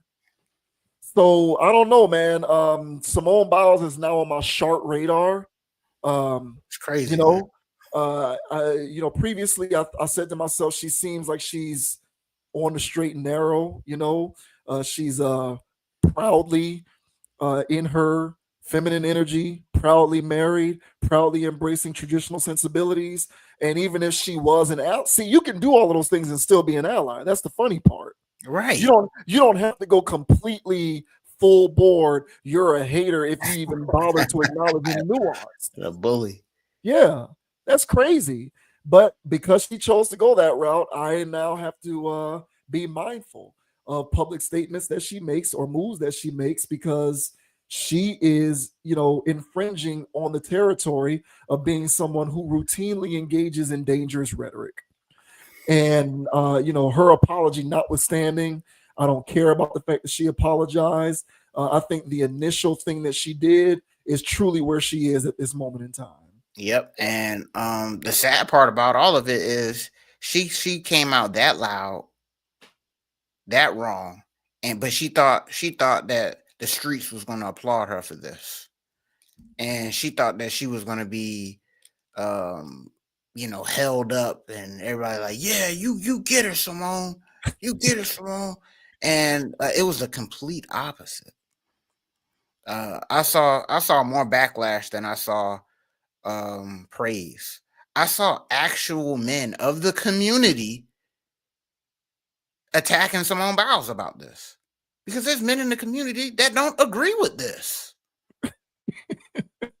So this is what I'm saying. This is such a small percentage of people that are actually pushing this. Yeah. And even people that are in the community themselves is like, nah, man, this ain't right. You know what I'm saying? Like, I don't agree with that. And some people was even where you was at, like, even if you disagree, for you to come at her like that is uncalled for. So yeah, man, the level of attacking her personally, saying just because you lost, or did she call her pathetic? She called her a sore loser. A sore loser. Like, come on, man. Like, what are we doing here? So, athlete to athlete, that's just like, who put that battery in your back? Why did you come out saying this? Like, you're completely uneventful as a person. And so this is the hill you decide to get on? Like, it doesn't make sense. The timing of it, all of it, it's just like, why? And that's the part about this is like, as you mentioned, the corporate people or whoever it is, whoever these people are that's saying, Simone, I think it would be in your best interest. You know what I'm saying? Whoever these people are. It seems that way. It seems that way. Yeah, because there's no reason for her to say that. If she felt that way, say that behind closed doors. There's a ton of things that well-known athletes or celebrities or whoever posts all the time. You don't sit there and add them and go crazy. Y'all, you're in a small club. You know that as an athlete. So everybody gonna see this. You don't do that with nobody else, but you're doing it here about this. Why? Just in time for the month too. You know what I'm saying? So yeah, man, she's just trying to galvanize. And that's the part about it that was mad corny to me. So yeah, man. So she lost a lot of points with that. With me personally, excuse me. And as I mentioned, man, while I was going down a rabbit hole when this thing first came out, and I'm watching all the videos from all people, you know what I'm saying, from super conservative man to liberal in the community, man. And a lot of people was like, hey, because she body shamed her. In the middle of all of this righteous talk, she attacked Riley Gaines talking about some pick on somebody your own size, which is ironically built like a man or looked like a man. So she even went into body shaming, which is a hell no in the liberal side of things. Like, she don't even have the right playbook. That's the part about it is like, you're not even talking the talk right. So why are you talking like this? You should have asked ChatGPT, the same thing that generated that apology. You should have had that for the initial clapback. But no, she was just going off script and saying, this is what they sound like, right? No. So body shaming is a hell no. So you sitting there taking the moral high ground, but then body shame, it was ridiculous. So she lost a lot of points with a lot of people with this. Yeah. So she should have just stayed quiet and then be the Olympic hero that everybody just wrote her off to be. Now everybody's going to start putting her in the weirdo category. And don't be surprised if it gets weirder after this. I wouldn't be. So yeah, man, it's wild how this stuff works. You know what I'm saying? I'm sitting here talking to somebody about this, and I'm like, damn, man, like Olympic athletes? I mean, yeah, I get it. Yeah. But Olympic athletes too? And it's like, yeah, but why not? Why not? As you mentioned, man, she is a household name now. So that got power and pull. So you need to talk that talk too. And I said, but why? And it's like, hey, man, that money be talking apparently. So I guess, it's just disturbing because Olympic athletes, any athlete, whomever in the public space, in order for you, if you're going to speak out, it better be like this. And I don't like that polarized dynamic. You can't speak out and address the nuance or be in the other corner. You'll get roasted. So if you are going to speak, it better be on behalf of righteousness, which is akin to the way she talked. Right. And it was very refreshing to see her get roasted for this because she deserved it. She deserved it. That was completely ridiculous. And we really got to tone this stuff down. It's getting out of hand. Nothing in life is black and white. Everything is somewhere in the middle, in the gray area. There's nuance to every conversation. The last thing that I'll talk about is this reminded me of DJ from Full House. I don't know if you remember us talking about this, but a few years ago, DJ from Full House, her name is Candace Cameron. All she said was, I'm going to partner with, I think the name of the station was Great American Family. So she used to make movies on, I think, the Hallmark Channel. I think so. She left the Hallmark Channel because and she went to start partnering to make content for another network called Great American Family because she wanted to produce content that was consistent with the values of heterosexual marriages and traditional families where the children, whatever, right? So the kids identify with the sex in which they're born. There's a mother and a father. There's nothing non-traditional. Yeah, there's nothing non-traditional.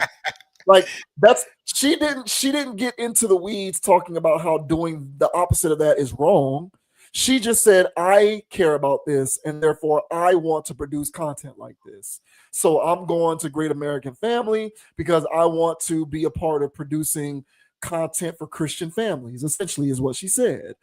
And there was a woman named Hillary Burton who came out of the woodwork to go on a whole press tour calling her a bigot for that.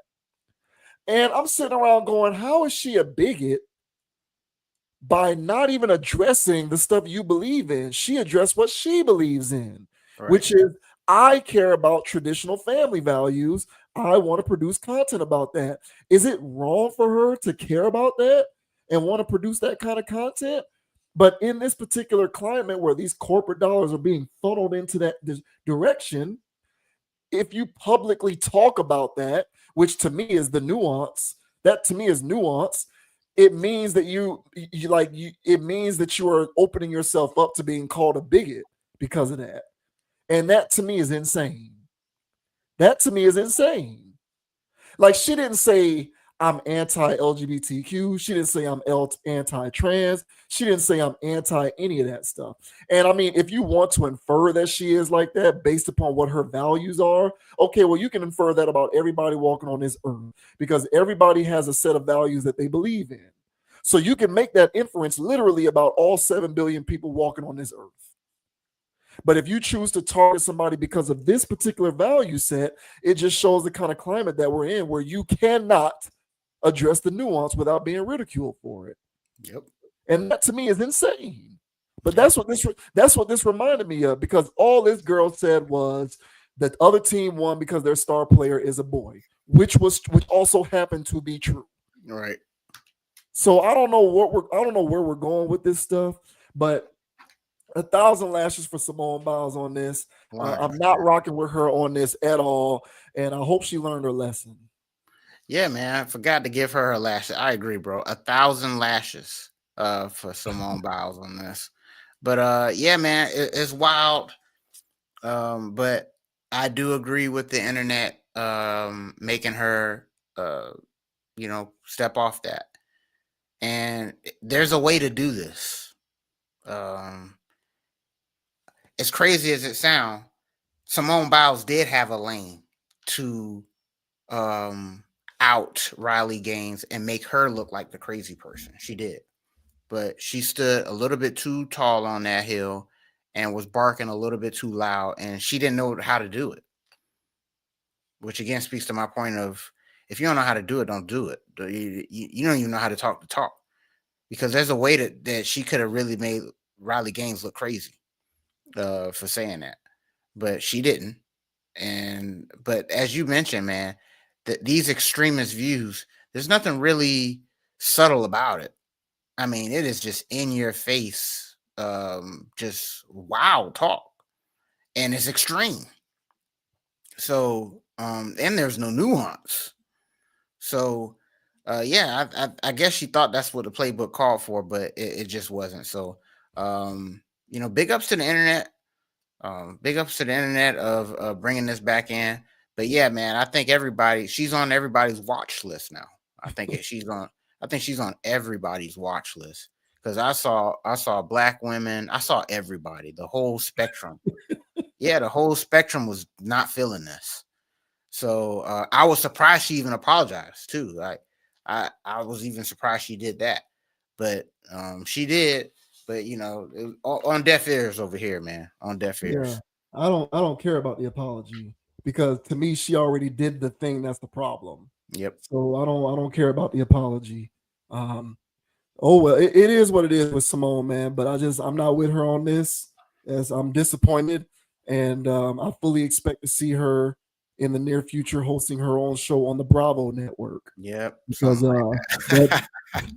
I think based on this, that's where she's gonna end up. She'll be on Bravo pretty soon. Hey man, but the Piper, he always wants to get paid. So this was only one installment. So we're gonna see her make other payments later. You can guarantee that. Yeah, and she'll be making them on Bravo. It's a crazy world, bro. It's a crazy world, bro.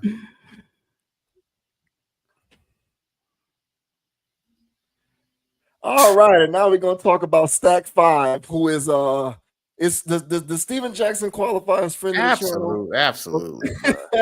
So Steven Jackson, friend of the channel, man. Steven Jackson went off. Steven Jackson is a head coach in the Big 3 League. What's the name of the team that Stack 5 coaches? Let's see. Where is my screen? Here it is here. So Stack 5 is the coach of the DMV trilogy. Stack 5 is coach of DMV trilogy. So Stack 5, Steven Jackson, head coach of the DMV trilogy team in Big 3. The team lost their first game of the season, and afterwards in the locker room, Steven Jackson was going off. He was going off on a rant with the players, and there was someone in the locker room who recorded his rant going off. And his rant has since gone viral on the internet, so much so that Steven Jackson had to address people reacting to his viral video later on his own accord. So this says, "I'll burn one of you hoes." Former NBA champion Steven Jackson blasts his team after first Big 3 defeat. "I will burn one of you hoes." Oh, let's see. Former NBA champion and head coach of the Big 3 League team, the DMV trilogy, Steven Jackson did not hold back while blasting his team after their first loss of the season. After a 46-50 loss to the Houston Rig Hands, a video surfaced on the internet showing Jackson yelling at his players for their poor performance. I am not going to read any of that. I'll just go ahead and play the video. Jackson's heated response has since gone viral on social media. The former NBA champion with the San Antonio Spurs is more popularly known for his work as a host on the All the Smoke podcast with Matt Barnes. So the rest of the article just gets into Steven Jackson's career. But here is the video in question that kind of went crazy on the internet and had people talking about it.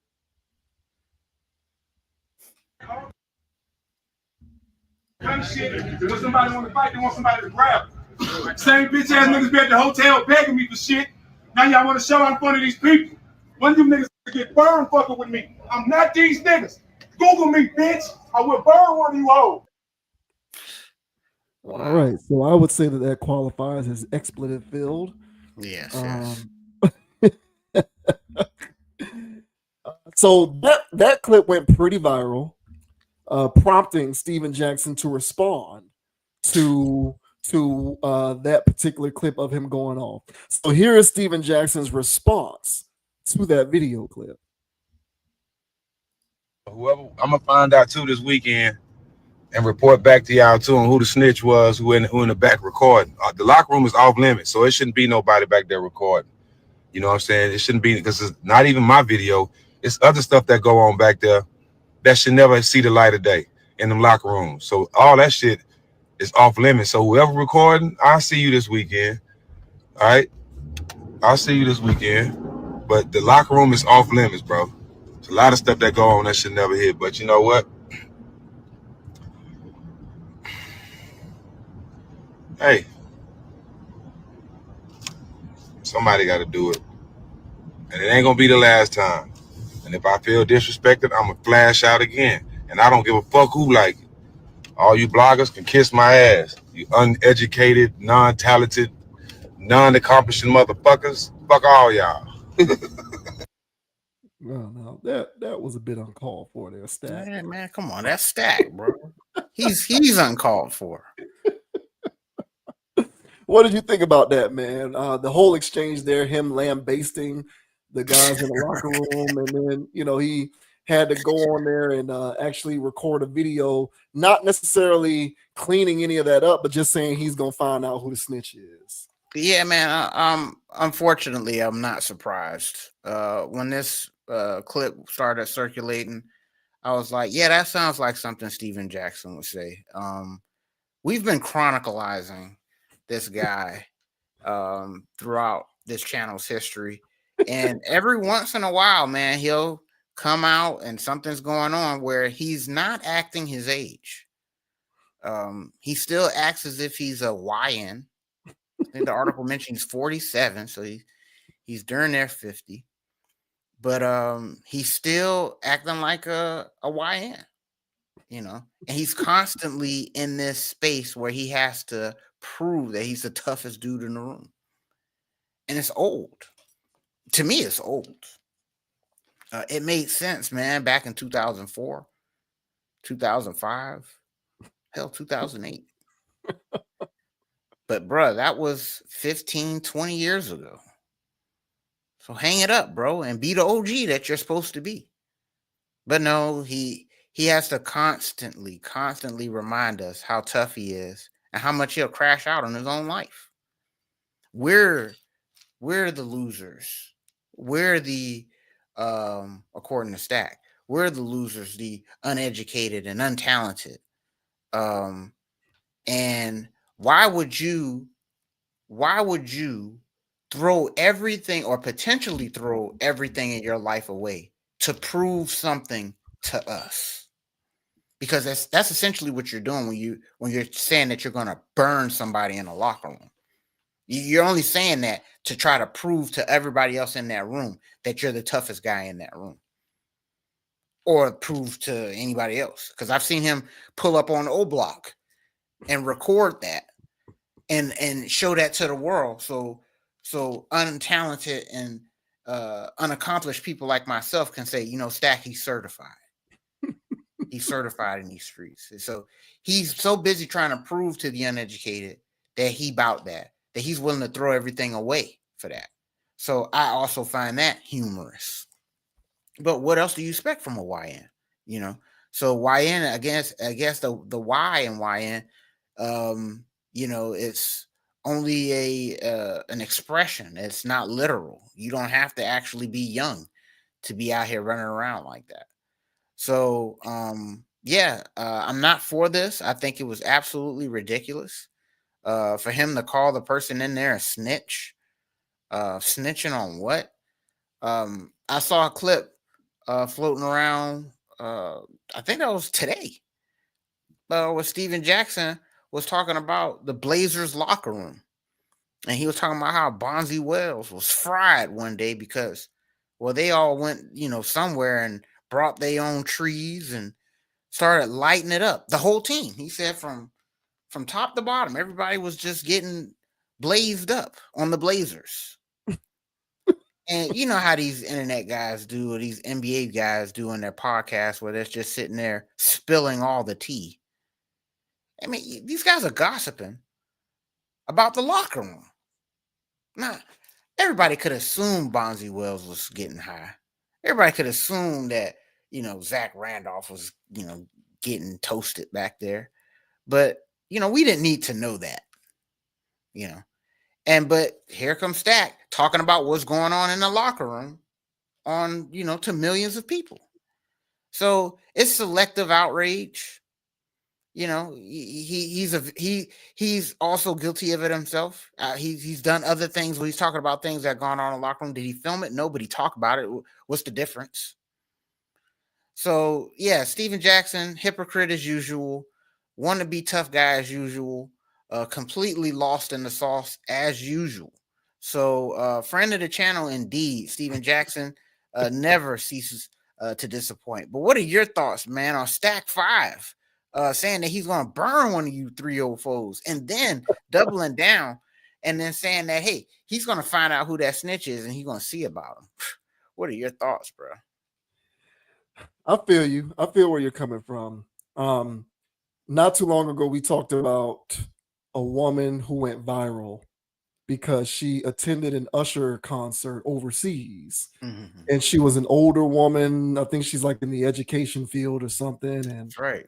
yeah, her participation in the Cherry segment of Usher's show went viral because of how into it she was. Mm-hmm. And, you know, she came back and, you know, she was playing it cool, being politically correct, talking about how, you know, she was just doing it as being a part of the show. She's not really about that life. She's happily single and, you know, blah, blah, blah. She's good with her life and she's not really checking for Usher like that. And it was just all about the entertainment value and da-da-da-da-da-da-da.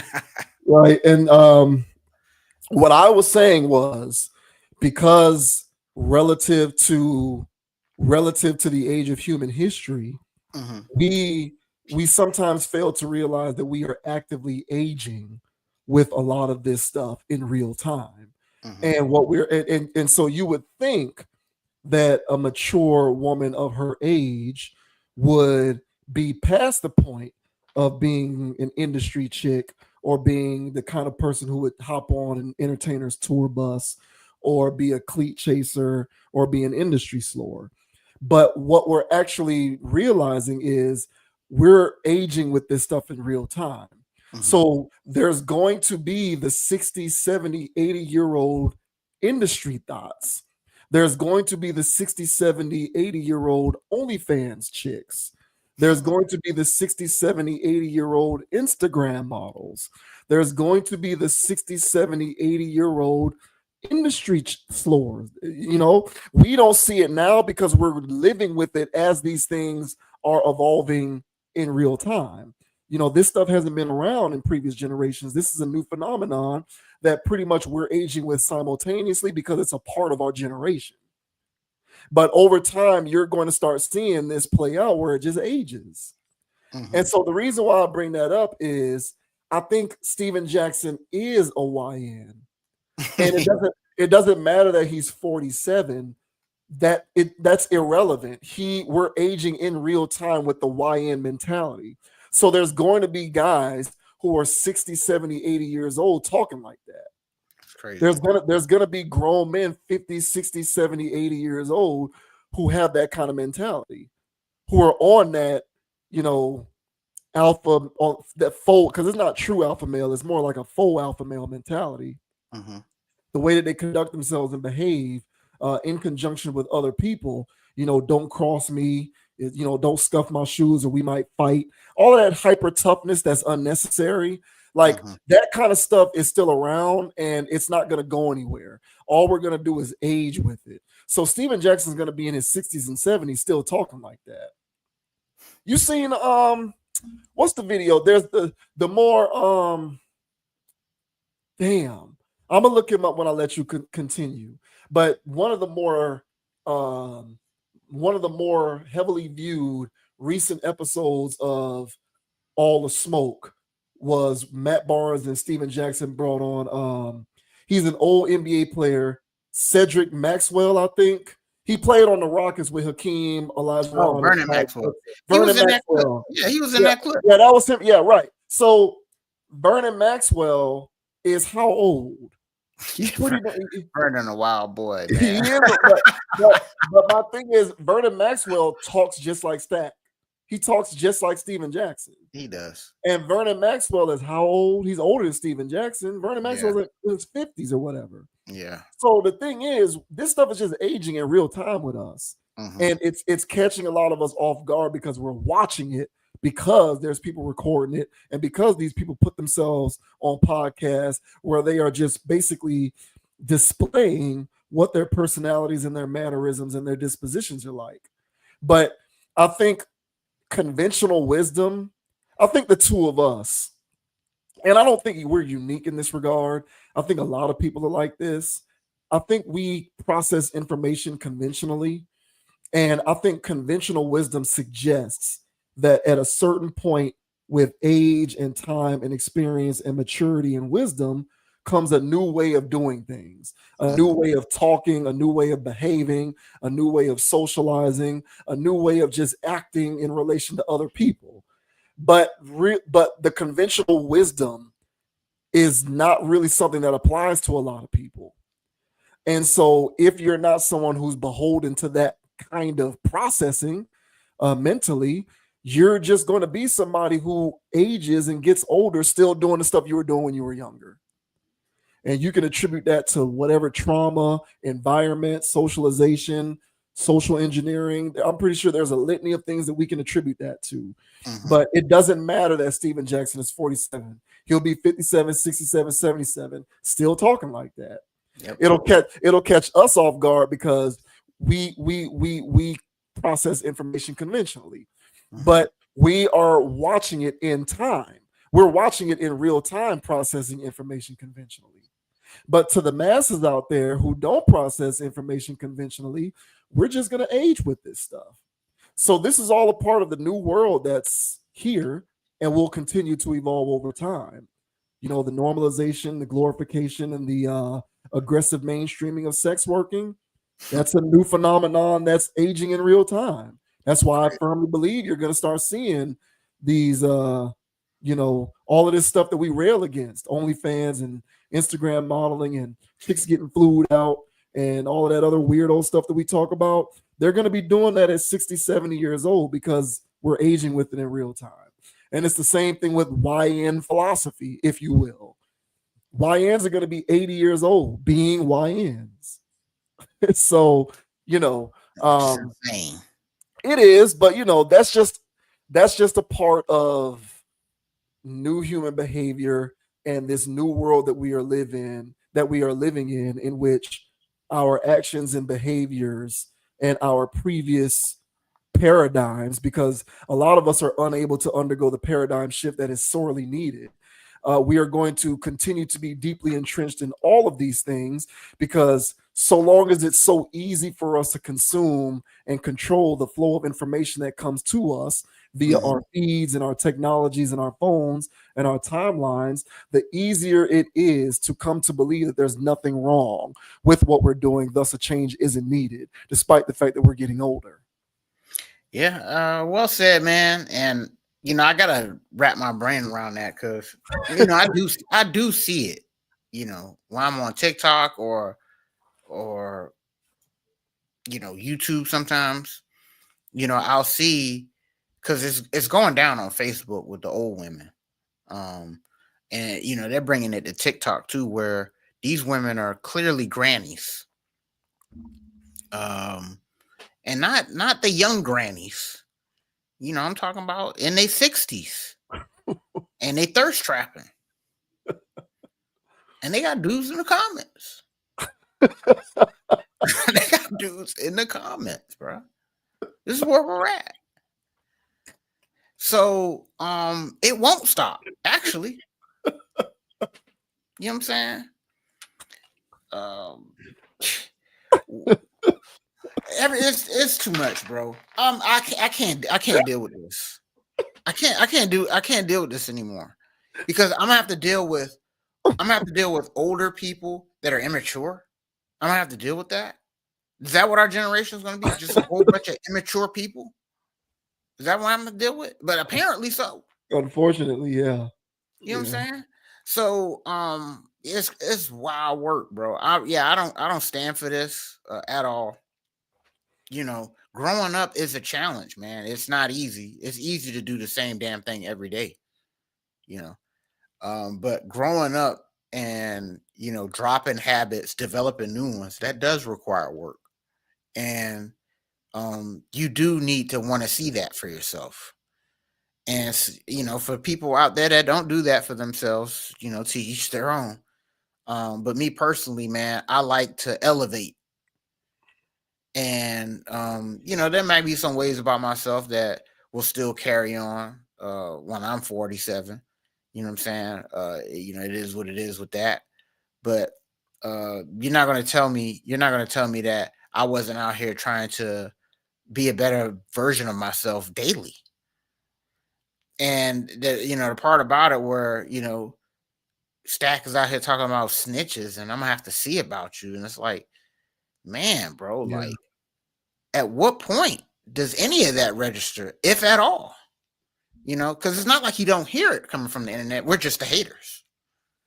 So it's wild, bro. So, hey, man, best of luck to you, to Stack.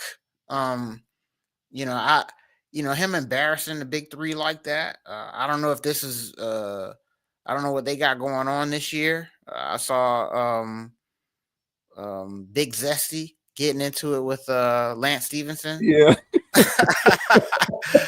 Saw that going down. So I don't know if this is their way of trying to spin up ratings. That's not the play for me. But hey, man, to each their own, bro. But don't embarrass him. Don't embarrass my dog Cube out there. Yeah. These shenanigans. Yeah. Hey, man, people really do need to read the 7 Habits of Highly Effective People. Yeah. Just read the section. Just read the whole book. Hopefully you can take something away from that, which is understanding that not only can you and not only should you, but that it's okay and it's safe to just shift your paradigm. Yes. Just undergo a paradigm shift. We all should be, welcoming of that idea. You don't need to go away from that because you feel obligated to stick to something else.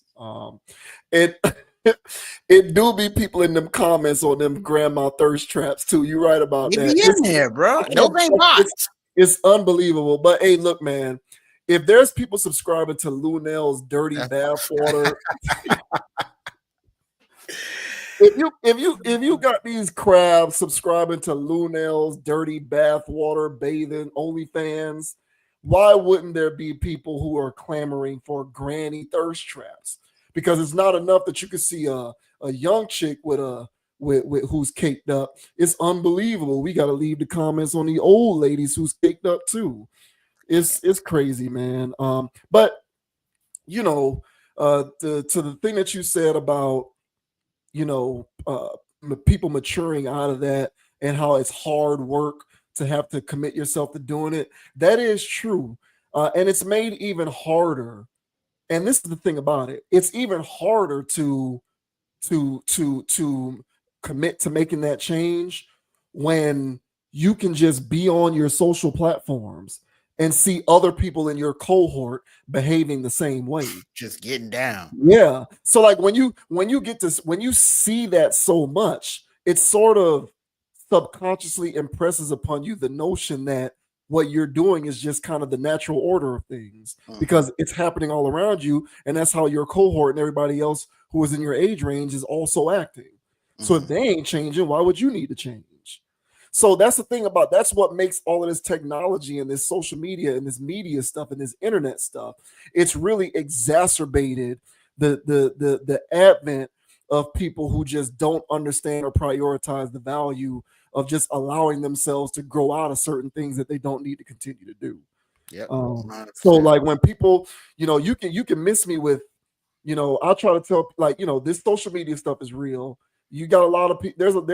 There's a hefty element, in both the mainstream and the internet media space who are trying to make the assertion that social media didn't have the fundamental change in society that it definitely did. And I think those deniers are people who just don't want their cash cow to disappear, because there's nothing that you can do to convince me that this stuff has not fundamentally altered the way people behave. It has. You can't convince me otherwise. And I think this kind of stuff is evidence of that. Yep, man. Hey, but let us know down in the comment section, guys. What are your thoughts here, man? You guys feel as though we're overreacting here, that Steven Jackson actually should, see about his snitches? All right. Do you guys agree that he should burn one of them hoes? Please let us know down in the comment section, guys. Would love to hear your thoughts on this. Me personally, I think he's completely out of pocket. And but hey, what else would you expect from a 47-year-old YN? Very very good way to put it. Vernon Maxwell, by the way, 59 years old.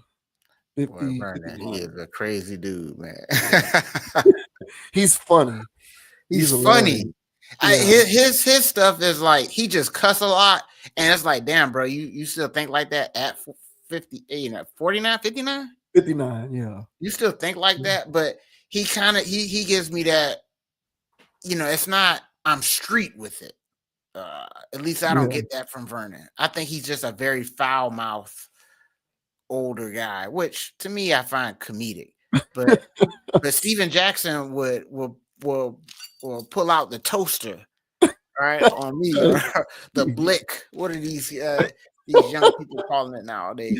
Yeah.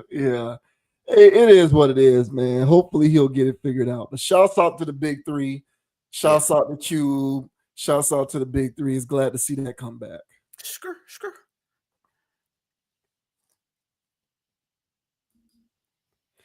All right, next up, we have this young lady here, Sabrina Carpenter. Now, I don't know how much of the conscious approach community is aware of Sabrina Carpenter.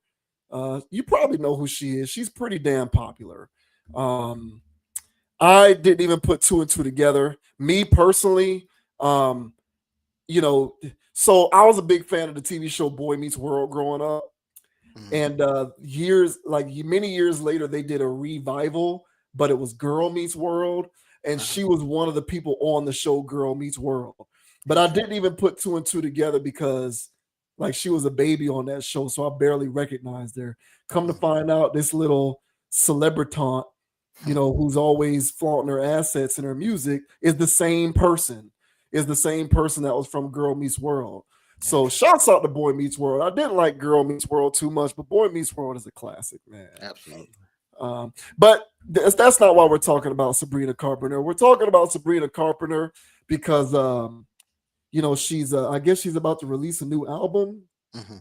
And there's a lot of talk about her album cover, and it's a bit racy, and people aren't a fan of it. So she's responding to all of the critics who have something to say about the look of her album cover.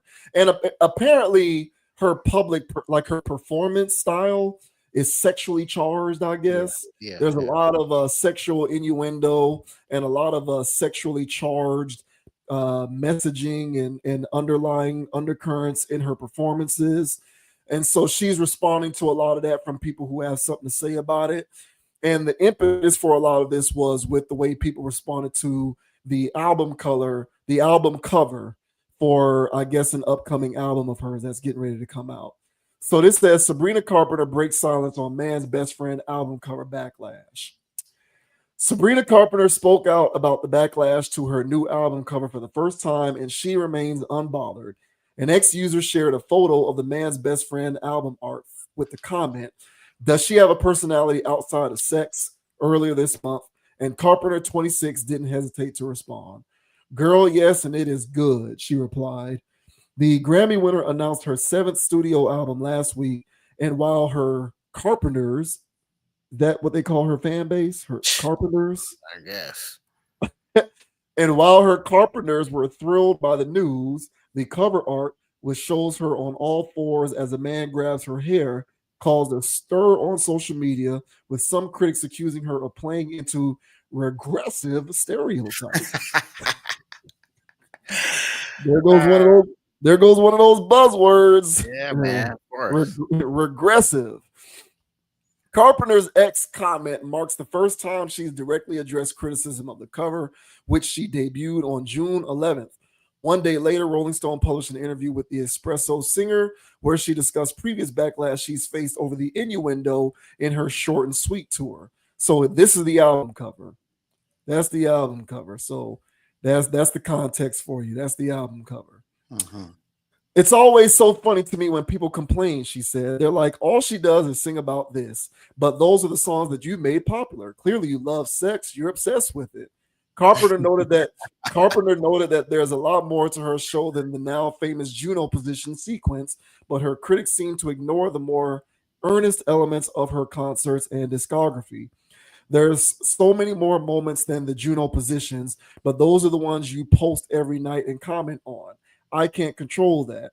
If you come to the show, you'll also hear the ballads. You'll hear the more introspective numbers. I find irony and humor in all of that because it seems to be a recurring theme. I'm not upset about it, other than I feel mad pressure to be funny sometimes. She added, go away. She added, I don't want to be pessimistic, but I truly feel like I've never lived in a time where women have been picked apart more and scrutinized in every capacity. It's not just kidding. I'm not just talking about me. I'm talking about every female artist that is making art right now. While Carpenter can't please everyone, she has at least one supporter on the Real Housewives of Orange County star Tamra Judge. What's all the fuss about? Looks like me in the 80s. Judge 57. See, she's 57, bro. Old thoughts. I'm telling you, man. This stuff is just aging with us. Damn. Judge 57 quit via X last week alongside a photo of the cover. Man's best friend is out August 29th. So I told you, bro, 57 years old, and she is clearly putting her thoughtism on full display. Whoever this Real Housewife chick is, I don't even know who that is. So what are your thoughts on Miss Sabrina Carpenter coming to defend herself against the critics who are saying that her stuff is too sexually charged and there's too much sexual innuendo, and her saying that clearly you're obsessed with sex because that's the stuff y'all talk about and that's what you make the most popular? Now, first, let me start with the album cover. I do think the album cover is quite tame. I've seen worse on album covers. I guess it's what it's suggesting, that she is being a submissive, which is a hell no in today's it's regressive. I guess that's what it's suggesting. I guess that's where the backlash is coming from. But I think it's just because I haven't really heard of this young lady before, but of course, man, I go down rabbit holes and I start to figure out what's going on here. And she is sexually charged. A lot of her stuff is, at least from what I've seen, is sexual. But credit her, at least to her post, is she actually has ballots, allegedly. And people don't post those. So they only post her raunchy stuff. But I'm telling you, she's got quite a bit of it. So I could see if it was just this post here or that song there, but it seems to be a recurring theme. But also credit to her and her post, at least, she knows that about consumers. So she knows that if she gets raunchy on her shows, raunchy in her music, that's what people obsess about, and they repost it for her. So she pretty much just snitched on herself on what her algorithm is. And her algorithm is to get in the algorithm by doing things that are salacious and highly sexualized. Because everybody else in the world right now is freaked out. So they always posting about sex. So she knows that's what everybody's on, and she's exploiting it and getting a bag out of it. On top of that, okay, these labels love a good little floor. You know what I'm saying? So there's the different types. So there's like because she's definitely in the category of box rappers. So she's not rapping, so I guess she's doing box ballads. Okay, but she's definitely in the art of selling sex. She's a box pop star. She's a box pop star. Yeah, very box, good. Box pop. Box pop. Very good. Hey, let's trademark that. Goddamn box pop. But yeah, there's definitely. So she's doing box pop, and so the artist is best when they love the job, they love the troll, they do it for the love of the game. And so at that point they'll do and say anything, because they love to troll. And so Ice Spice is a bad example of that. She just shows up and takes pictures and does her twerk, and then she doesn't know what to do. She looks kind of lost a lot. All right. But then there's the Meg Thee Stallions, for instance, who loves the game. She really loves the game. She does it for the love of the game in a lot of instances. She's doing it for a check, but she loves the attention and she loves to, pop box. Or Lotto, we talk about Lotto, and there's others. Hell, our girl Erica Banks, because she's not selling any records, she's going on a stripper tour. Okay, so she's going out literally hitting from strip club to strip club and shaking her behind. Her overly synthetic BBL. Why not? Yeah, and she's getting a bag out of it more than she would get off record sales. She would do a better job touring and doing stripping than she would touring and actually doing shows. So it's actually not a bad business model for a worker. So for the women out there that love the game and the industry can exploit them and the street scene to love them too, much like this Carpenter lady, she's going to take this and run with it. She's selling out shows, and people are eating it up. So just be on the lookout, guys. Box Pop is headed near you. Yeah, it's headed near you, man. So it looks like they got themselves a new Madonna, and they're gonna ride these wheels until Madonna's out here. Looking crazy in her 60s and damn near 70. Speaking of aging, she ain't never gave it up. Yeah, speaking of aging thoughts, that's correct. Yeah. So what are your thoughts, man, on this Carpenter lady, man? Just running around here, people giving her backlash for the album cover, but what are your thoughts on what she had to say about these consumers loving it? So why not give it to them? What are your thoughts, man? Honestly, I think people need to get off her back. I think people need to get off her back. She's 100% correct. Clear that those are the songs that are the most popular. Those are the ones that y'all talk about the most. Clearly, you love sex and you're obsessed with it. She's 100% correct about that. To speak to something that you like to say often here on this channel when we somewhat touch on similar topics, humans in general have been over-sexualized. There is an overabundance of sexual stimulation that people in general encounter on a daily basis. Yes. And I think the reason why the sexual marketplace has proliferated to the extent that it has is due to the overstimulation of sexual content that people routinely come into contact with. So was there always artists, musicians, rappers, pop stars who talked about sex and relationships in their music? Yes. Has it become more overt and explicit over time? Yes. But that is something that has occurred concurrently with humans over sexualization, which in my opinion is working in tandem with the way that we are inundated with sexual images and content all the time. I've told you before, I don't even search this stuff to see things that have a sexual undertone in my feeds every day, even when I am being sold something that has nothing really to do with sex, like a masterclass subscription, or buying a new product, a grill or an egg grill. So it doesn't matter what it is. I am being sold to it by an above average or extremely attractive woman 9 times out of 10 in every ad that comes across my radar. That is not by accident. That's on purpose. People's sexual stimulation is beyond the point of reasonable. And I think that has sort of perpetuated the way people interact and deal with music. She is merely profiting off of this. If you take issue with her music, I feel as though you should take issue with the over-sexualized stimulation of people. Yes. Because she's absolutely 100% right. And I don't, it is what it is, man. She, to me, is not the source of the problem. She's not the root. Therefore, I take no issue with what she's doing. She's no different than the rest of these celebrities and entertainers and particular women, female musicians who are doing the same thing. Yeah. Put it to you this way.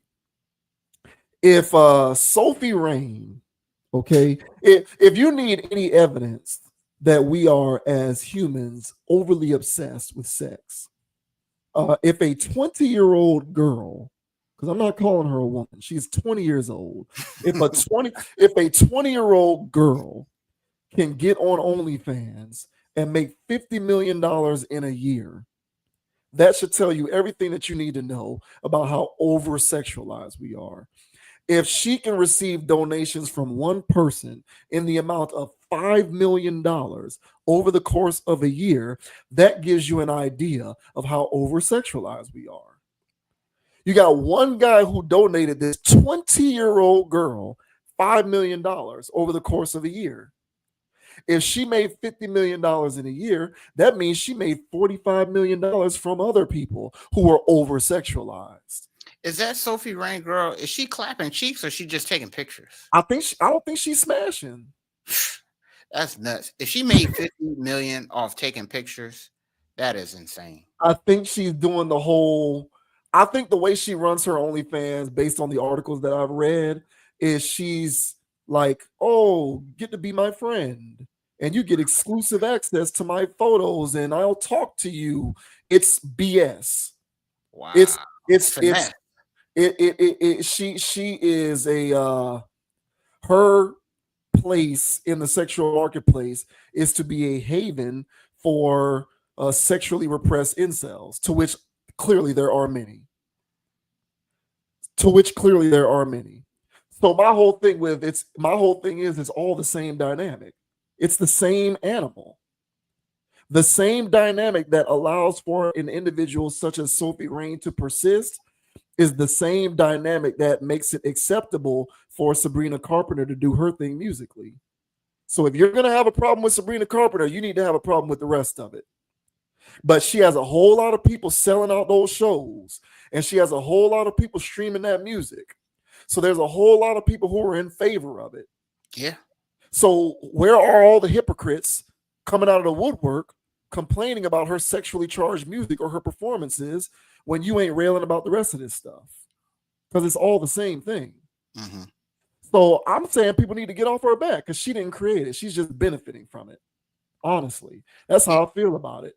And the last thing that I'll say, and this might seem, this is the part that probably or might rub people the wrong way.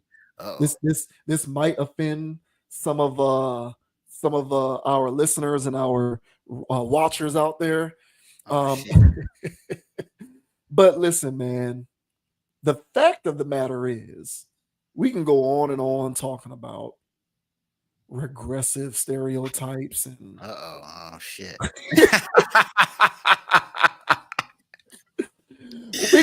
we can go on and on talking about regressive stereotypes, and this sets women back, and all she does is talk about sex, and her album cover is too racy. The fact of the matter is, most women enjoyed being on all fours with their hair pulled. Oh, come on. Damn, son. Okay. So this to me is much ado about nothing, because she is merely parroting what women already enjoy on their private time anyway. There's nothing necessarily offensive about this as far as I'm concerned, because women like this kind of stuff. All right. They want to have those kinds of visceral experiences in their own private lives. Put it that way. So she's merely speaking to that part of that animalistic nature that women have in them. So as far as I'm concerned, there's nothing to see here, because that's a fantasy that 8 out of every 10 women regularly think about and indulge in anyway. So what are we talking about? Hey, bro, if you're not pulling hair out here in the game, bro, I don't know what you're doing, bro. You're not doing it right. Yeah. Because it'd be situations where it's like, hey, man, I don't know if I should go to that, and I just go for it anyway. And good thing I did. And good thing I did, because had I not, I might have been on the short list. Right? That's right. So fair point there. I don't know how many people are going to agree with that, sir, but at least the way you said it. It is what it is. They know what I'm saying is Yeah, true. man, we all adults here, man. Come on, y'all. But yeah, man, fair points, man. And everybody's freaked out right now. It's everybody's on some, you know what I'm saying? Well, not everybody. A lot of people are. Unfortunately, I had the displeasure of finding out about something called a Philly sidecar. Have you heard of this, sir? No, do tell. Okay. So this is honestly one of the sickest things we can do. I'll try to make it as PG as possible. But this is what happens when someone has a procedure done where their colon is no longer where their colon is at, and it's now positioned somewhere on their gut. So there's a catheter type bag that their bowels are excreted in. So the Philly sidecar is when you take the bag off and you engage. Oh my God.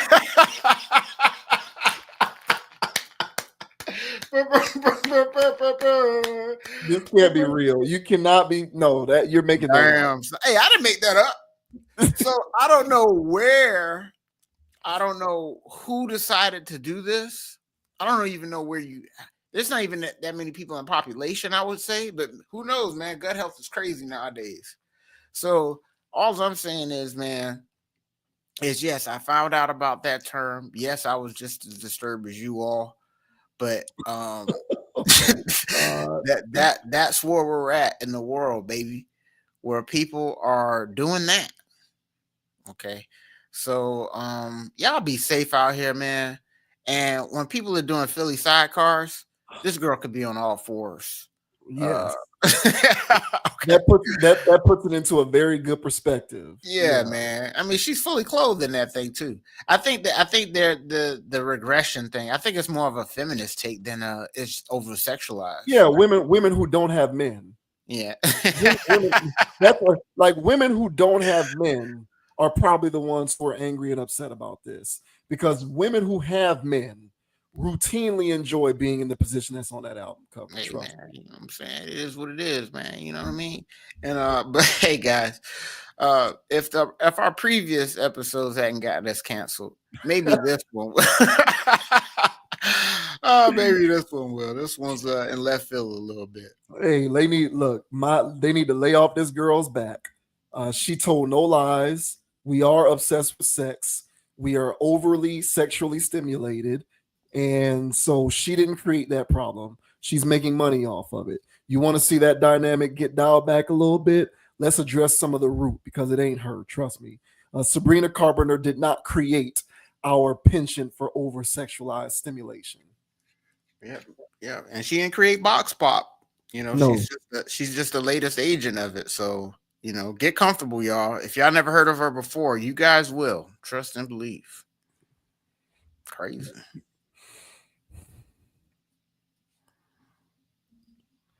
And last but not least, we are going to touch on 100% unequivocal friend of the channel. Absolutely. Angel Reese, who is embarking on a new business move in which she has trademarked the phrase mebounds, so that she can put it on t-shirts and merch and sell it. And anybody else who tries to do the same thing would be infringing on her trademark. So for anyone who is unaware, mebounds is a colloquial term that was created on the internet to describe Angel Reese and the fact that she part of how she's able to get so many rebounds is because she's always catching rebounds from her own misses. So she takes shots in the paint, misses a lot, and then she'll get her own rebound. And she leads the league in rebounding, I believe, right now. She does like 10.9 a game or something like that. Crazy. And the internet has been memeing this, calling it the mebound phenomenon, because she's rebounding so many of her own misses. And so now what she's doing is saying, you know what, I might as well capitalize on this, trademark it, so that I can start making money off of it. So this says Angel Reese makes power move amid viral joke about her game. Chicago Sky and WNBA star Angel Reese has been the center of a joke about her game ever since she entered the league.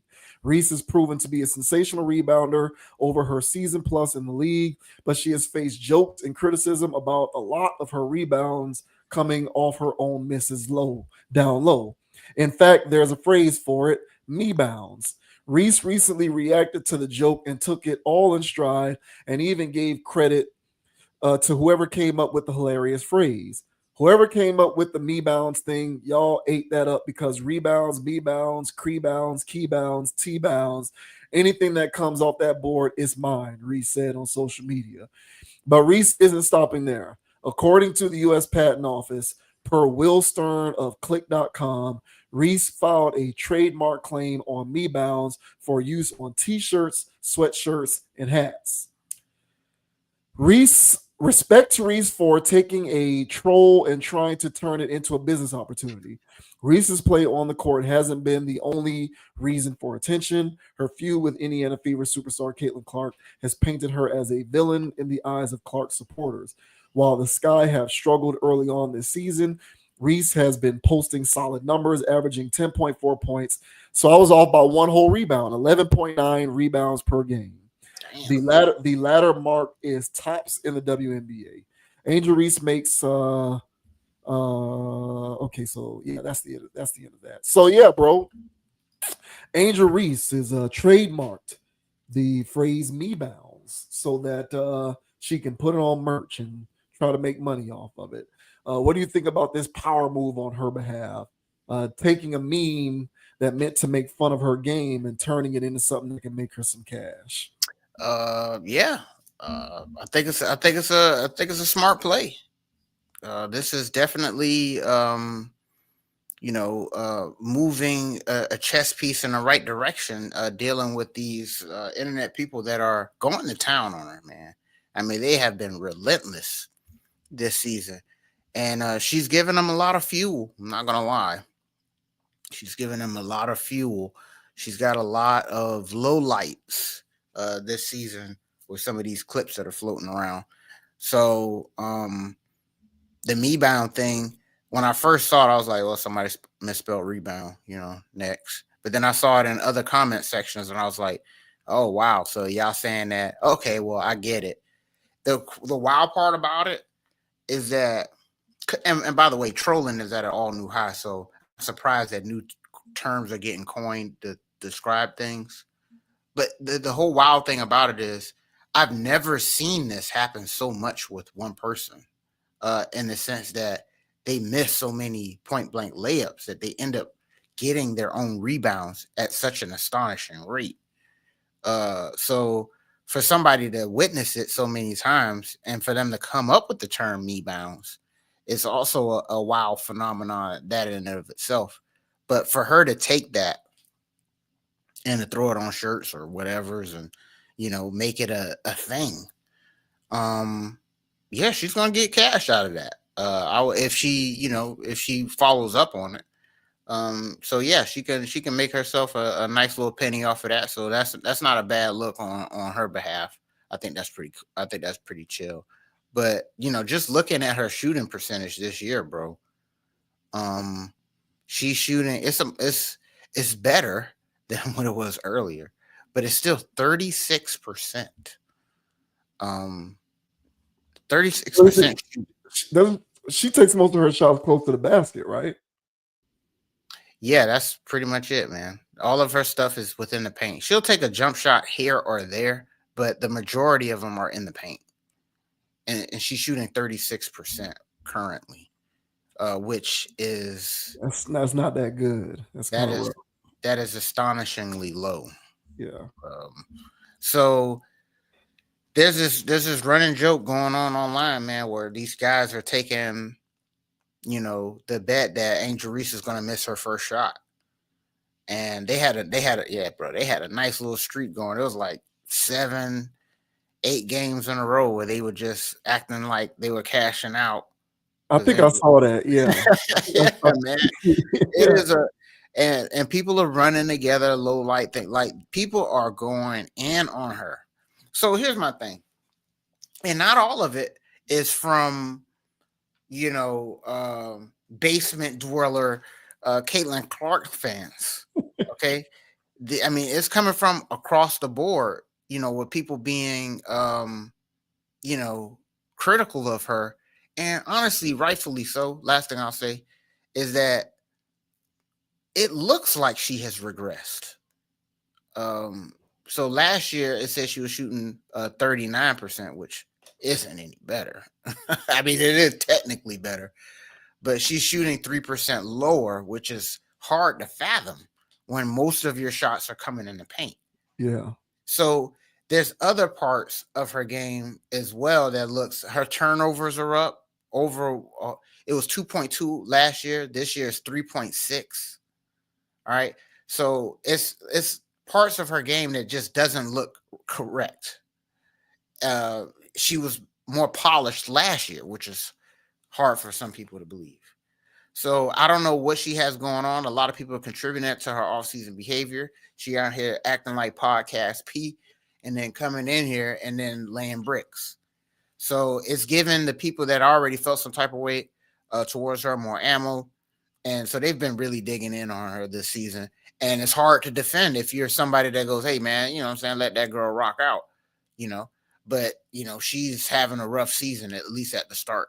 But for her to throw this hat in the ring to, I guess, get a bag out of it, to clap back at haters, to let them know that their hating is still fueling her and making her a bag, that's not a bad look on her behalf. But overall, as somebody that wants to see, her win, this hasn't been a good start to the season, I would say. But what are your thoughts, man, on Angel Reese taking the term mebounds, flipping it, trademarking it so she can get a bag out of it? What are your thoughts, bro? I think it's smart because she is not going to make the majority of her money as a player because she's not. I think the Caitlin Clark. I think that the dynamic between her and Caitlin Clark set her up to fail. Yeah, because yeah. Now she shares some responsibility in that because she leaned into a lot of it. So some of it is of her own doing because she didn't have to conduct herself towards Caitlin Clark the way she did. She chose to do that. She chose to antagonize Caitlin Clark specifically. Caitlin Clark did not bring that smoke to her. Angel Reese brought that smoke to Caitlin Clark, going all the way back to when they were in college. So she is accountable for a lot of that. But having said that, the dynamic between her and Caitlin Clark set her up to fail because what happened was, due to how explosive that situation was in terms of the way people were talking about it, it made it a situation in which any critique that you made towards Angel Reese couldn't necessarily be about basketball. It must be about women or black people or black women. So like if you make a critique about Angel Reese's game, you must be some sort of a cloak and dagger undercover hater of black women or black people or women in general. So I think when you have that situation going on, you're creating an environment in which people are chomping at the bit to take you down because they're over it and they're annoyed with the fact that they can't reasonably critique you as a player without being called out for being some kind of a hater. So like people are just annoyed. And so because it's like if you and I saw there was we just talked about Ryan Clark and RG3. I mostly took RG3's side on that because I see it the same way RG3 does. Now, RG3 said, I think Angel Reese hates Caitlin Clark. If you want to take issue with the semantics of the use of the word hate, fine. But what RG3 was saying was Angel Reese, I think, has an axe to grind against her. And I agree with that. If you've been watching them since college and even since they've been pros, it seems like Angel Reese has some kind of problem with Clark. It looks that way. It looks that way. But if you point that out, here comes the gaslighter, Ryan Clark, saying RG3 can't talk like that because he doesn't have a black wife. It's ridiculous. So I feel like the dynamic set Angel Reese up to fail because it put her in this pocket where if you try to critique her from a basketball standpoint, you're then in turn going to have to defend yourself against the idea that your comments come from a place that's deeper than basketball. And I think a lot of people are just saying, this is a basketball take. It is what it is. And so the reason why I bring that up is because like the overwhelming amount of hugabaloo around Angel Reese, it created an environment in which I feel her game and her abilities as a basketball player were elevated beyond what she actually is. I actually believe that she's never been more than a mediocre to average player, in my opinion. Like watching her at LSU, she looked like a complimentary role player. She didn't look like somebody who had the potential to be a good to great player. She looked like somebody who was going to fit in, and it would be up to the organization to maximize her abilities as best as possible. But to me, she never looked like somebody who had even good potential. She looked like somebody who could like succeed as a good rebounder and a good defensive player who might in spurts give you some offense here or there.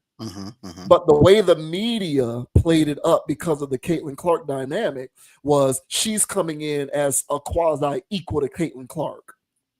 Or she's coming into the NBA as somebody who in her own right could be a great player. I don't think she ever was that. I think at best she's average. And at worst, she's mediocre. Now, the reason why I bring that up is to say moves like this are smart because I don't see her making the majority of her ends as a player. So it's smart for her to capitalize on every opportunity that she can. And this trademark is emblematic of that because I don't see her getting top end WNBA contracts. I don't see that for her. I see her getting whatever the equivalent of a mid-level is in the WNBA, that's her ceiling to me. So she's going to have to capitalize on things off the court in order to supplement the ends that she thinks that she's going to want to make, especially with the way that she conducts herself outside of basketball. So to me, this is smart on her behalf. It's a bit unfortunate, I suppose, that it had to come at her expense in terms of it being sort of meme-ish territory, but I kind of think she has some responsibility in that whole situation because she played into that whole dynamic between her and Caitlin Clark coming out of college, and she didn't necessarily have to do that. This whole notion of people or the sports world at large treating her like a villain, she played a hand in that. She's responsible for a lot of that. She even called herself the willing villain at one point. She did that. So she's responsible for a lot of that. Good luck. If she is able to parlay this into some sort of a branding opportunity where she can make money, I think she's better served for it because I don't think the majority of her ends are going to come from her being a player. Yeah, man. Well said, dog. And, what this has taught me is the next time a memeable phenomenon comes around, I'm going to be the one to trademark it. If somebody comes out and it's the next thing, I'm going to hop out there and trademark it. And then, they go like, oh, who the hell is this guy? Well, but just buy it from me. No. Then I'm going to make a bag off of it. I think that's what this whole situation taught me as well. I was like, damn, I was moving slow on that one. Maybe we should try to meme ourselves here. I don't know, man. I don't know, bro. Memes are hard to get off your skin, man. So we need to trademark box pop. Yeah. That's what we need to do, man. But yeah, all in all, man, call me a white knight or blue pill, man. I do want Angel to succeed. And I'm not saying that you don't, but I do want Angel to succeed as a player. I do feel as though I agree with your assessment of her. I do feel as though it was overhyped I do feel as though she was a good role player on her team with other good players when she was at LSU. And when, you know, they unleashed her in Chicago, it was a situation of, you know, they were giving her the keys to something that, you know, she doesn't have the license to drive. You shouldn't be taking that many shots. You shouldn't be handling the ball as much as you do. You should be getting rebounds and putbacks and playing defense as you can. And so she's been playing a little bit out of role lately. I've been seeing that. I see her bringing the ball up the court. She had her first triple-double. Good for her.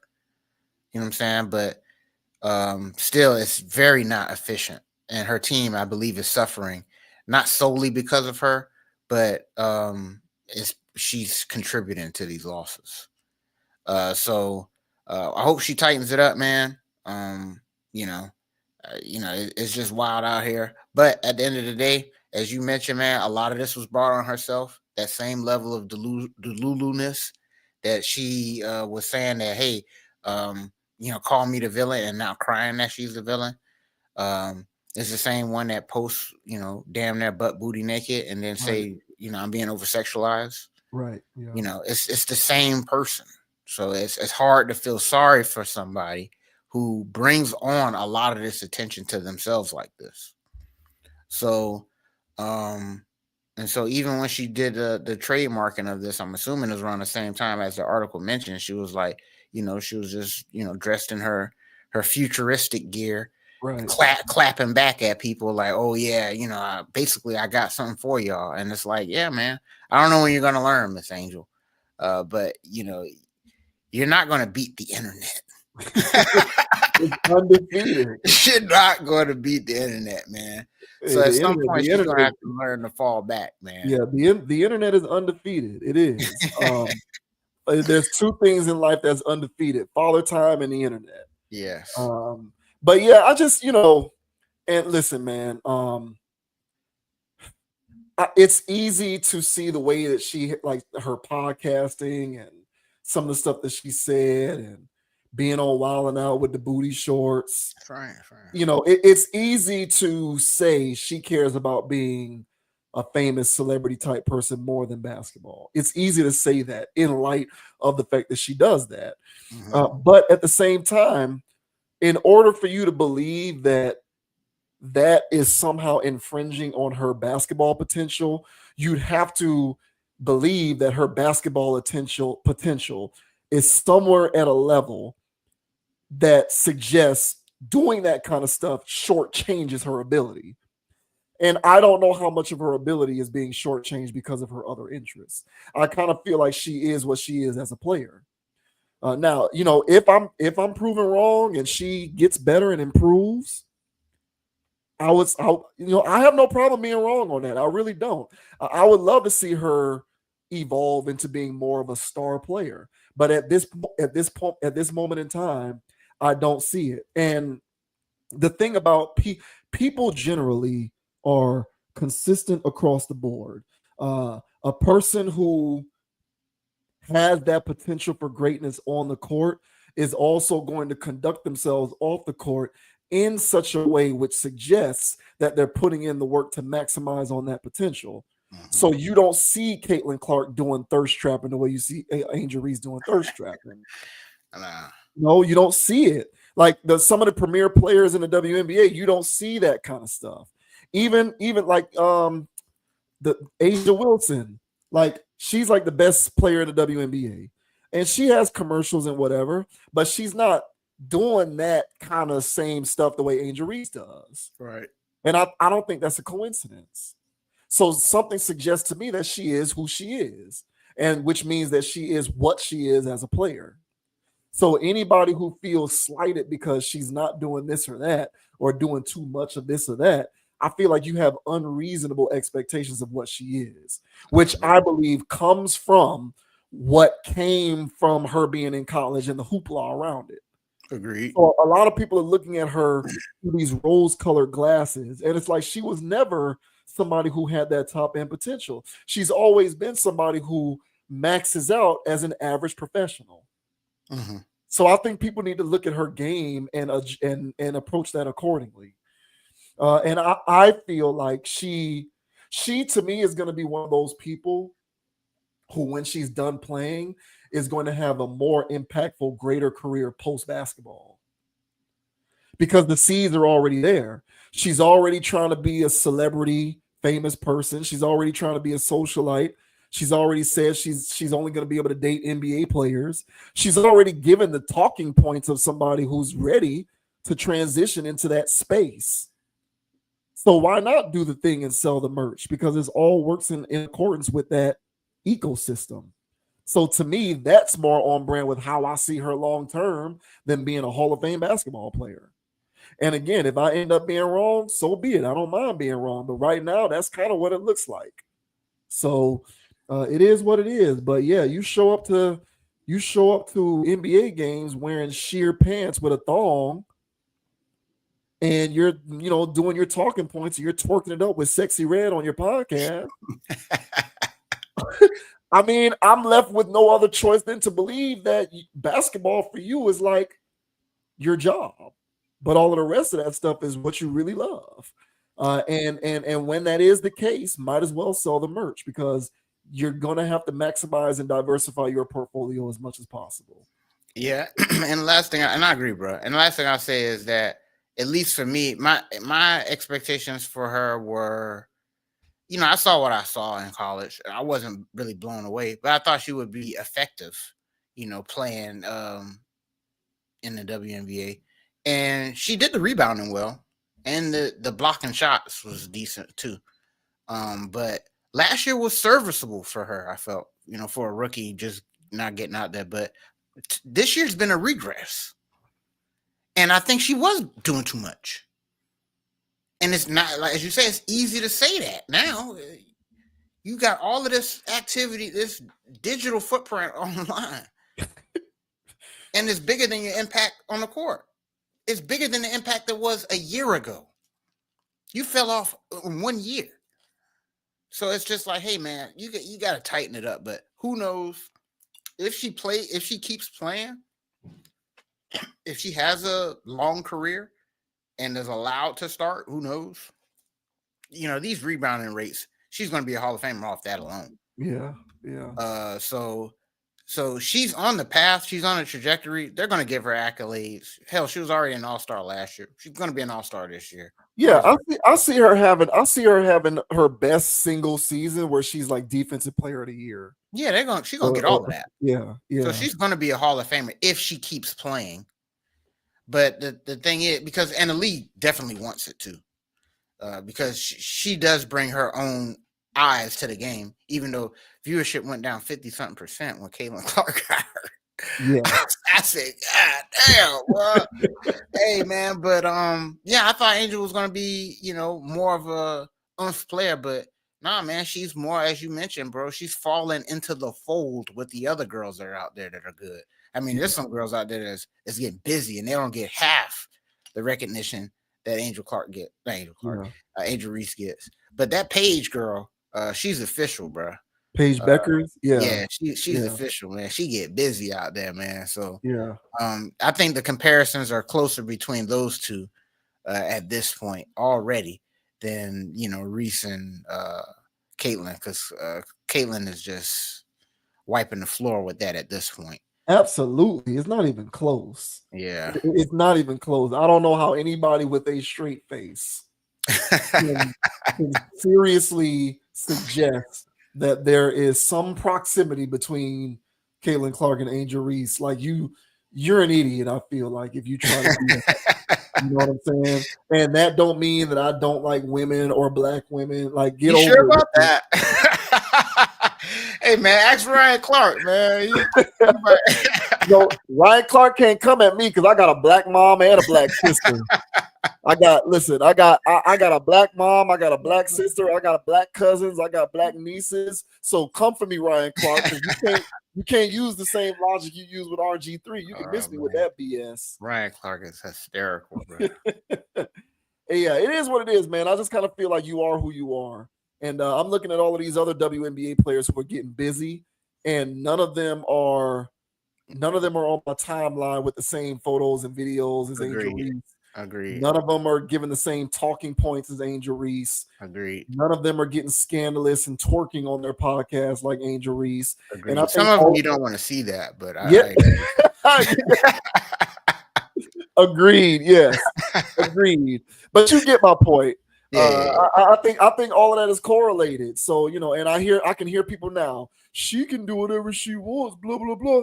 Yes, she can do whatever she wants. That's not what we're suggesting. What I'm suggesting, at least, is there's a correlation between those who excel at the highest level as a pro athlete and how they conduct themselves with their off the court or off the field dealings.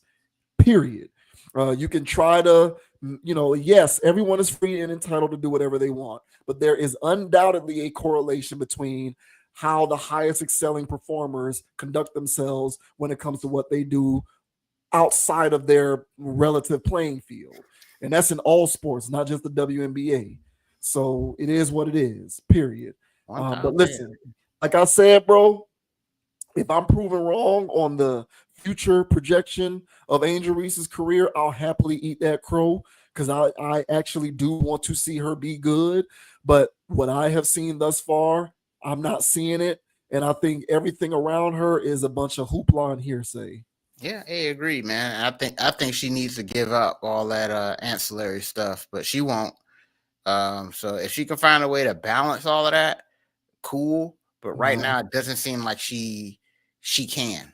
If there was a feasible way to balance being great with doing all of that stuff, then there'd be more WNBA players doing it. Mm-hmm. Like there'd be more of the top tier high end players doing the same kind of stuff she does. The reason why you don't see it is because it's understood. There's no real way to strike that kind of a balance. You can do it. You can do endorsements and you can have commercials and you can be an influencer and whatnot. But she's being a real housewife. She's being she's being a basketball wife. You know what I'm saying? Like she's doing that kind of stuff.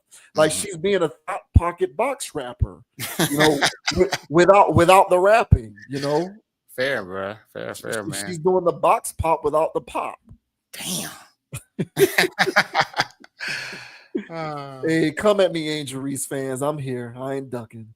Hey, man. And I'm not getting no mebounds shirt because it still sounds weird, but shout out to Angel Reese for trademarking. She beat me to the punch. Next meme, I'm trademarking.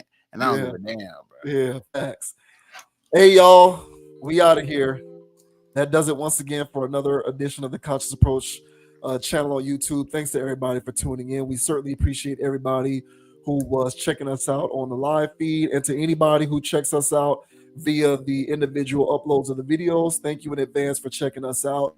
And if this is your first time checking us out and you appreciate the content, go ahead and subscribe to the channel because this is how we like to get down each and every week and each and every day. My name is JV Wins. That, of course, is Dogon SS. Check me out on IG at JV Wins, JVWINS. Check out Conscious Approach on Instagram at ConApproach, CONAPPROACH, as well as on TikTok. Same thing at ConApproach, CONAPPROACH. Check us out on Amazon Music, Apple Podcasts, and Spotify as we continue to be any and everywhere possible for anyone who likes to engage with the content. And until next time, as I always like to say, think for yourself. Don't be a group thinker. Have a mind of your own. And until next time, folks, we'll catch you on the flip side. Yeah. And the name is Dogon SS. And you can find me on Instagram, Dogon_SS, on YouTube, DraftKings, MySpace, hell man, Facebook, Meta, X, Twitter. Hey man, if there's a social media platform out there, Dogon_SS is out there. Make sure you guys like, subscribe, follow, and all that good stuff from there. All right. And as I say on every part, guys, thank you for hitting the like button. All right. Consciously leaving a comment. We greatly appreciate all the engagement, man. We greatly appreciate y'all watching. All right. Hey man, we're just two low-key guys out here doing it big on the internet, man. You know what I'm saying? So if you guys like our takes on these things, man, some of them are spicy, man. Some of them are right down the middle, man. But for the most part, bro, it's all authentic, man. And we just, you know what I'm saying, being ourselves on this thing, man. So we greatly appreciate y'all joining the ride. So until the next time, everybody, Don't be too high. Don't be too low. Keep it calm. Keep it chill. Keep it player. And don't let anybody get you off your pivot. So until the next time, peoples, I got more rings than Robert Ory. And I'll see y'all in the next episode. Yeah. That's right. That is right. Oh, and ladies, don't let anybody tell you differently. If you are with your man and you like to be on all fours with your hair pulled, you're not being regressive.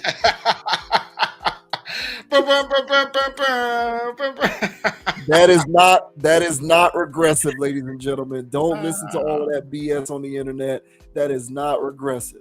Only with your man, though. It's got to be with your man. But yes, that is permitted on this side. So, having said that, we'll see y'all later. Thank you very much for watching. Thank you for the support. We'll catch you next week. Peace. Peace. Stay on all fours, ladies. Hey, that's what JV wins. I ain't say that. Hey, man, go Canes. Yeah. Hell yeah. Hey, man.